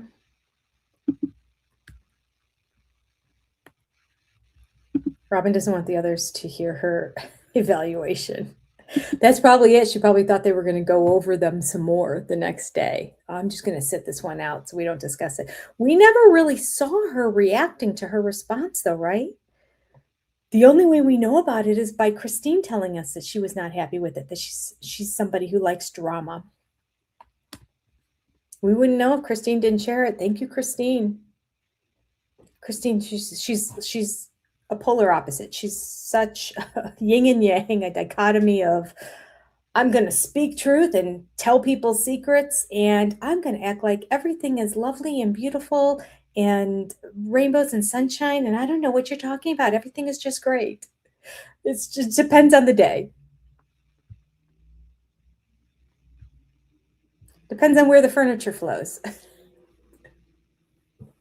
Down the river, under the bridge, of which I don't have my analogy book here. I apologize. We'll bring it back next week. It's back in Ohio. Janelle doesn't care. Somebody wrote it. She's tapped out.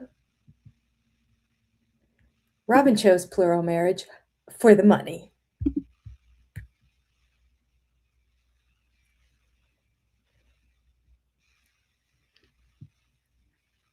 Janelle quit giving an F years ago. Yeah.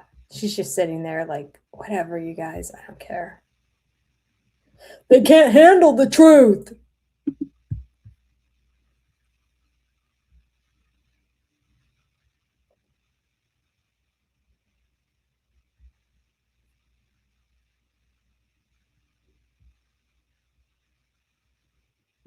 Good point.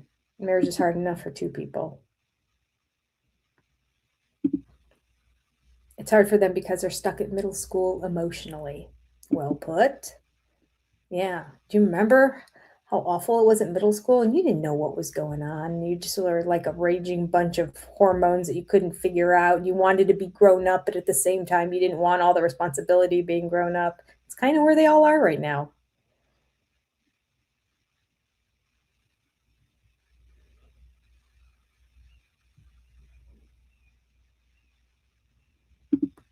Crafty Nana said that she doesn't think that he really wants them to be close. He just doesn't want them to complain to him. I agree with that. I totally agree with that.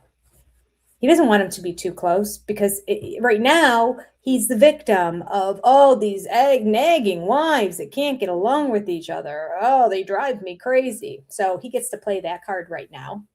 If they get along, he's not happy with that. You know, when the wives were all laughing and giggling and when they went on the vacation together and that, he's just like, he didn't know what to do with himself. He didn't like it at all.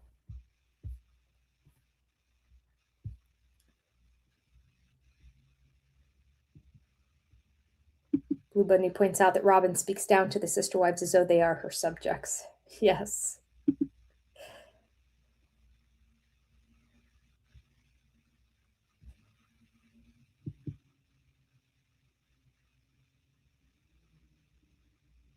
Oh, that's a good point.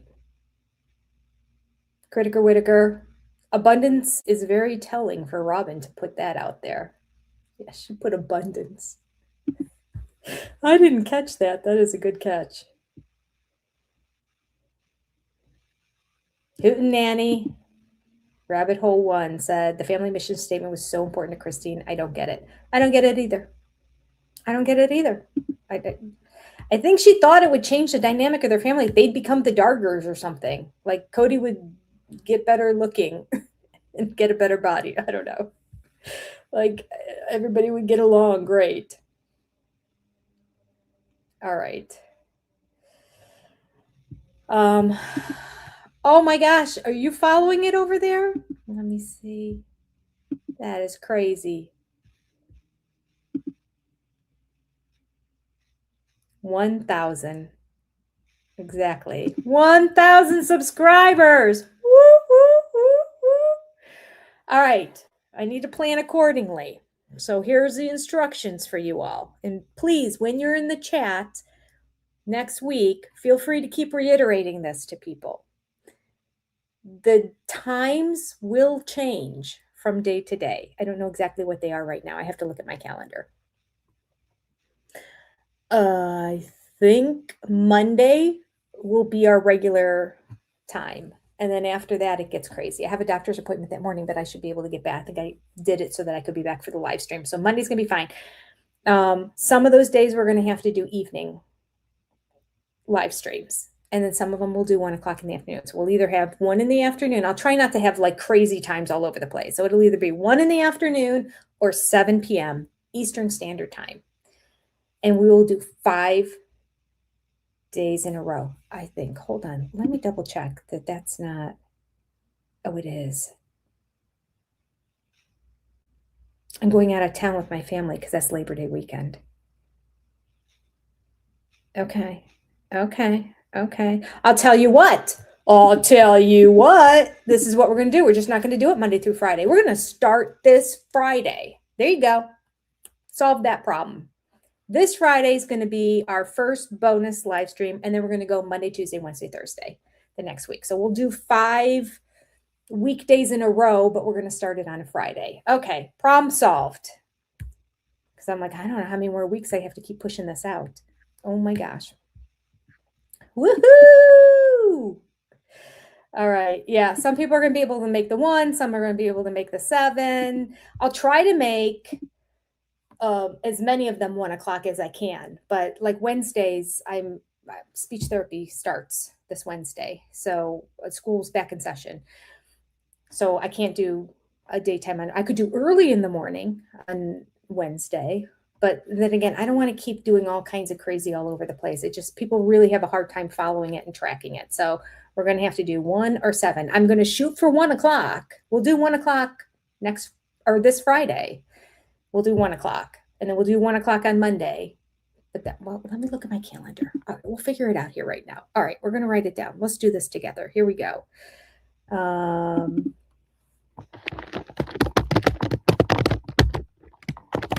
Live stream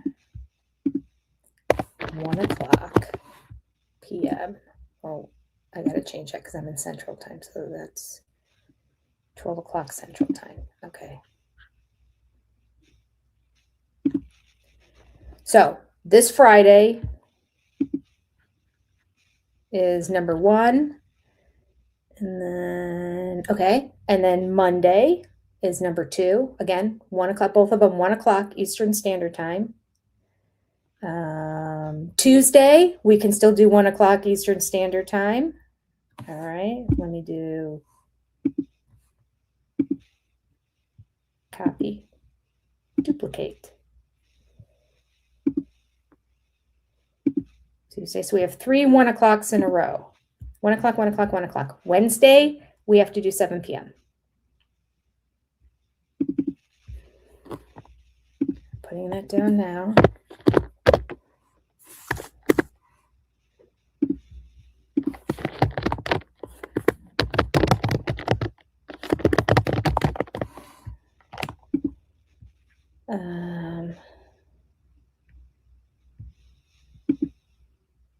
So that's the 2nd of August. And then our last day, I have to do 7 p.m. too, just because I have a meeting at 2. That's going to be an hour long, and it's away from my house on that Thursday. So, so we have 3 1 o'clocks followed by 2 7 p.m.s. And we will do 7 in a row. I got to start making thumbnails. I'll tell you what I'll do. I got a lot to do today, and then I have to get on the road early in the morning and drive 8 hours tomorrow. And then I have speech therapy all day Wednesday. But by Thursday, I have to make the link. I'll try to today at least make the link for Friday. And Mondays is already made, I think. I already had it in there. So I will do, in fact, I got to change the order. So Mondays will be on Friday, just the actual show. And then I'll make Monday, we'll see. I don't know. Let me just write this down. 7 p.m. Okay. 5 days. Otherwise, we have to wait another week.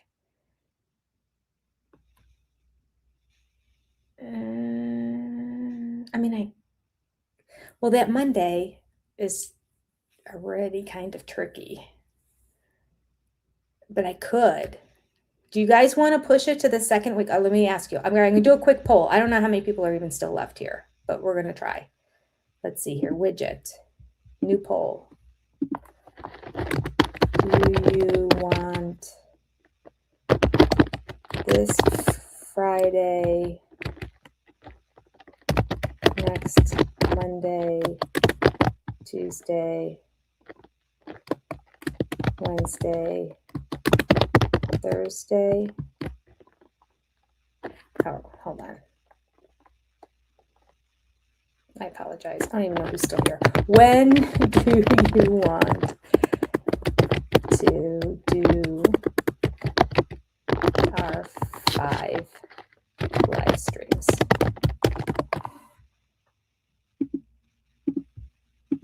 1. This Friday, next Monday, Tuesday, Wednesday, Thursday.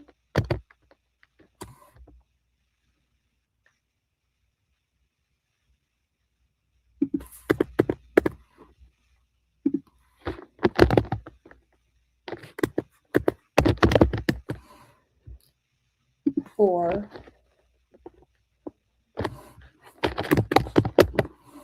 September,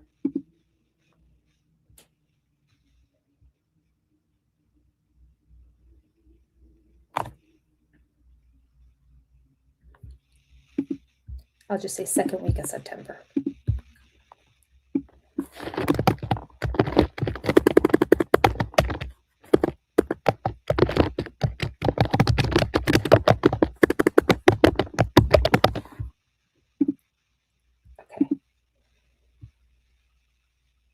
Okay, so if you want to do the live stream, starting this Friday and then next week, Monday, Tuesday, Wednesday, Thursday, hit 1. If you want to wait until the second week of September, so that would be not next week, but the week after that, and do it Monday, Tuesday, Wednesday, Thursday, Friday, it would still be some 7 o'clocks and some 1 o'clocks. Like that's not going to change. But it would just be 5 days in a row that day. Then that would be number 2 option, second week of September. Oh, look at everybody. They're like, no, we want to do it now. What are you talking about? Wait 2 weeks. What are you, crazy? Okay, it's 100% of the people so far. 10 out of 10 people voting. We want to do it now. Let's do it. Let's jump on and do it. Let's get to it. Jump on and do it. Okay. Now, there's somebody who would like the second week of September. Keep voting, people. I'll give us like another minute and then take a look at it. See if all of a sudden there's a random. I like how it's over, the poll is over Cody's face. It's kind of encouraging and refreshing and lovely. Okay.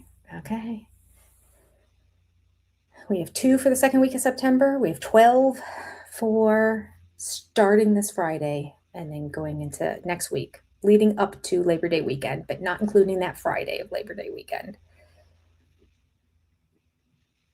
Bum, bum, ba-dum. Bum, bum, ba-dum. Bum, bum, ba-dum. Bum, bum, ba-dum. Boom, boom, boom, boom. Okay. 13 people. Okay. It seems pretty clear that second week of September is not going to catch up. We are at 87% of the people wanting option number 1, which is this Friday, next Monday, Tuesday, Wednesday, Thursday. And 13% of the people want the second weekend of September. I am sorry, but hopefully those of you who want the second weekend of September can find some of the days to join us. We will do 1 p.m. this Friday, then Monday and Tuesday. And then we'll do 7 p.m. Wednesday and Thursday next week. Woo! And then we'll see each other again the following Monday to get back on our regular schedule. Fun times. Fun times, everybody. All right. The sister friends have spoken. It's official. Poll is over. Thank you all. Thank you all also for subscribing to Becoming Wise and Wonderful. I appreciate you so much. You don't know. And thank you for being here. You guys are amazing. Yay! Let's celebrate starting on Friday. I'm going to have to start putting reminder things in my phone right now. So that I don't find myself like out doing something else and going, what?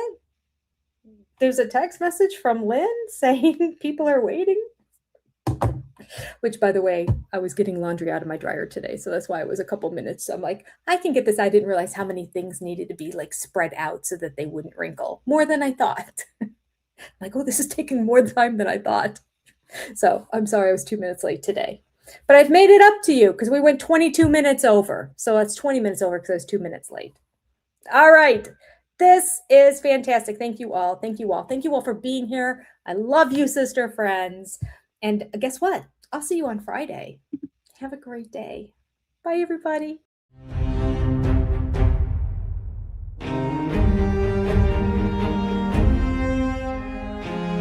I remember when Sonny and Cher got divorced when I was 6, and it rattled me. I had a lover in college, and it was a little tryst. I was a naughty boy. Things that make you go,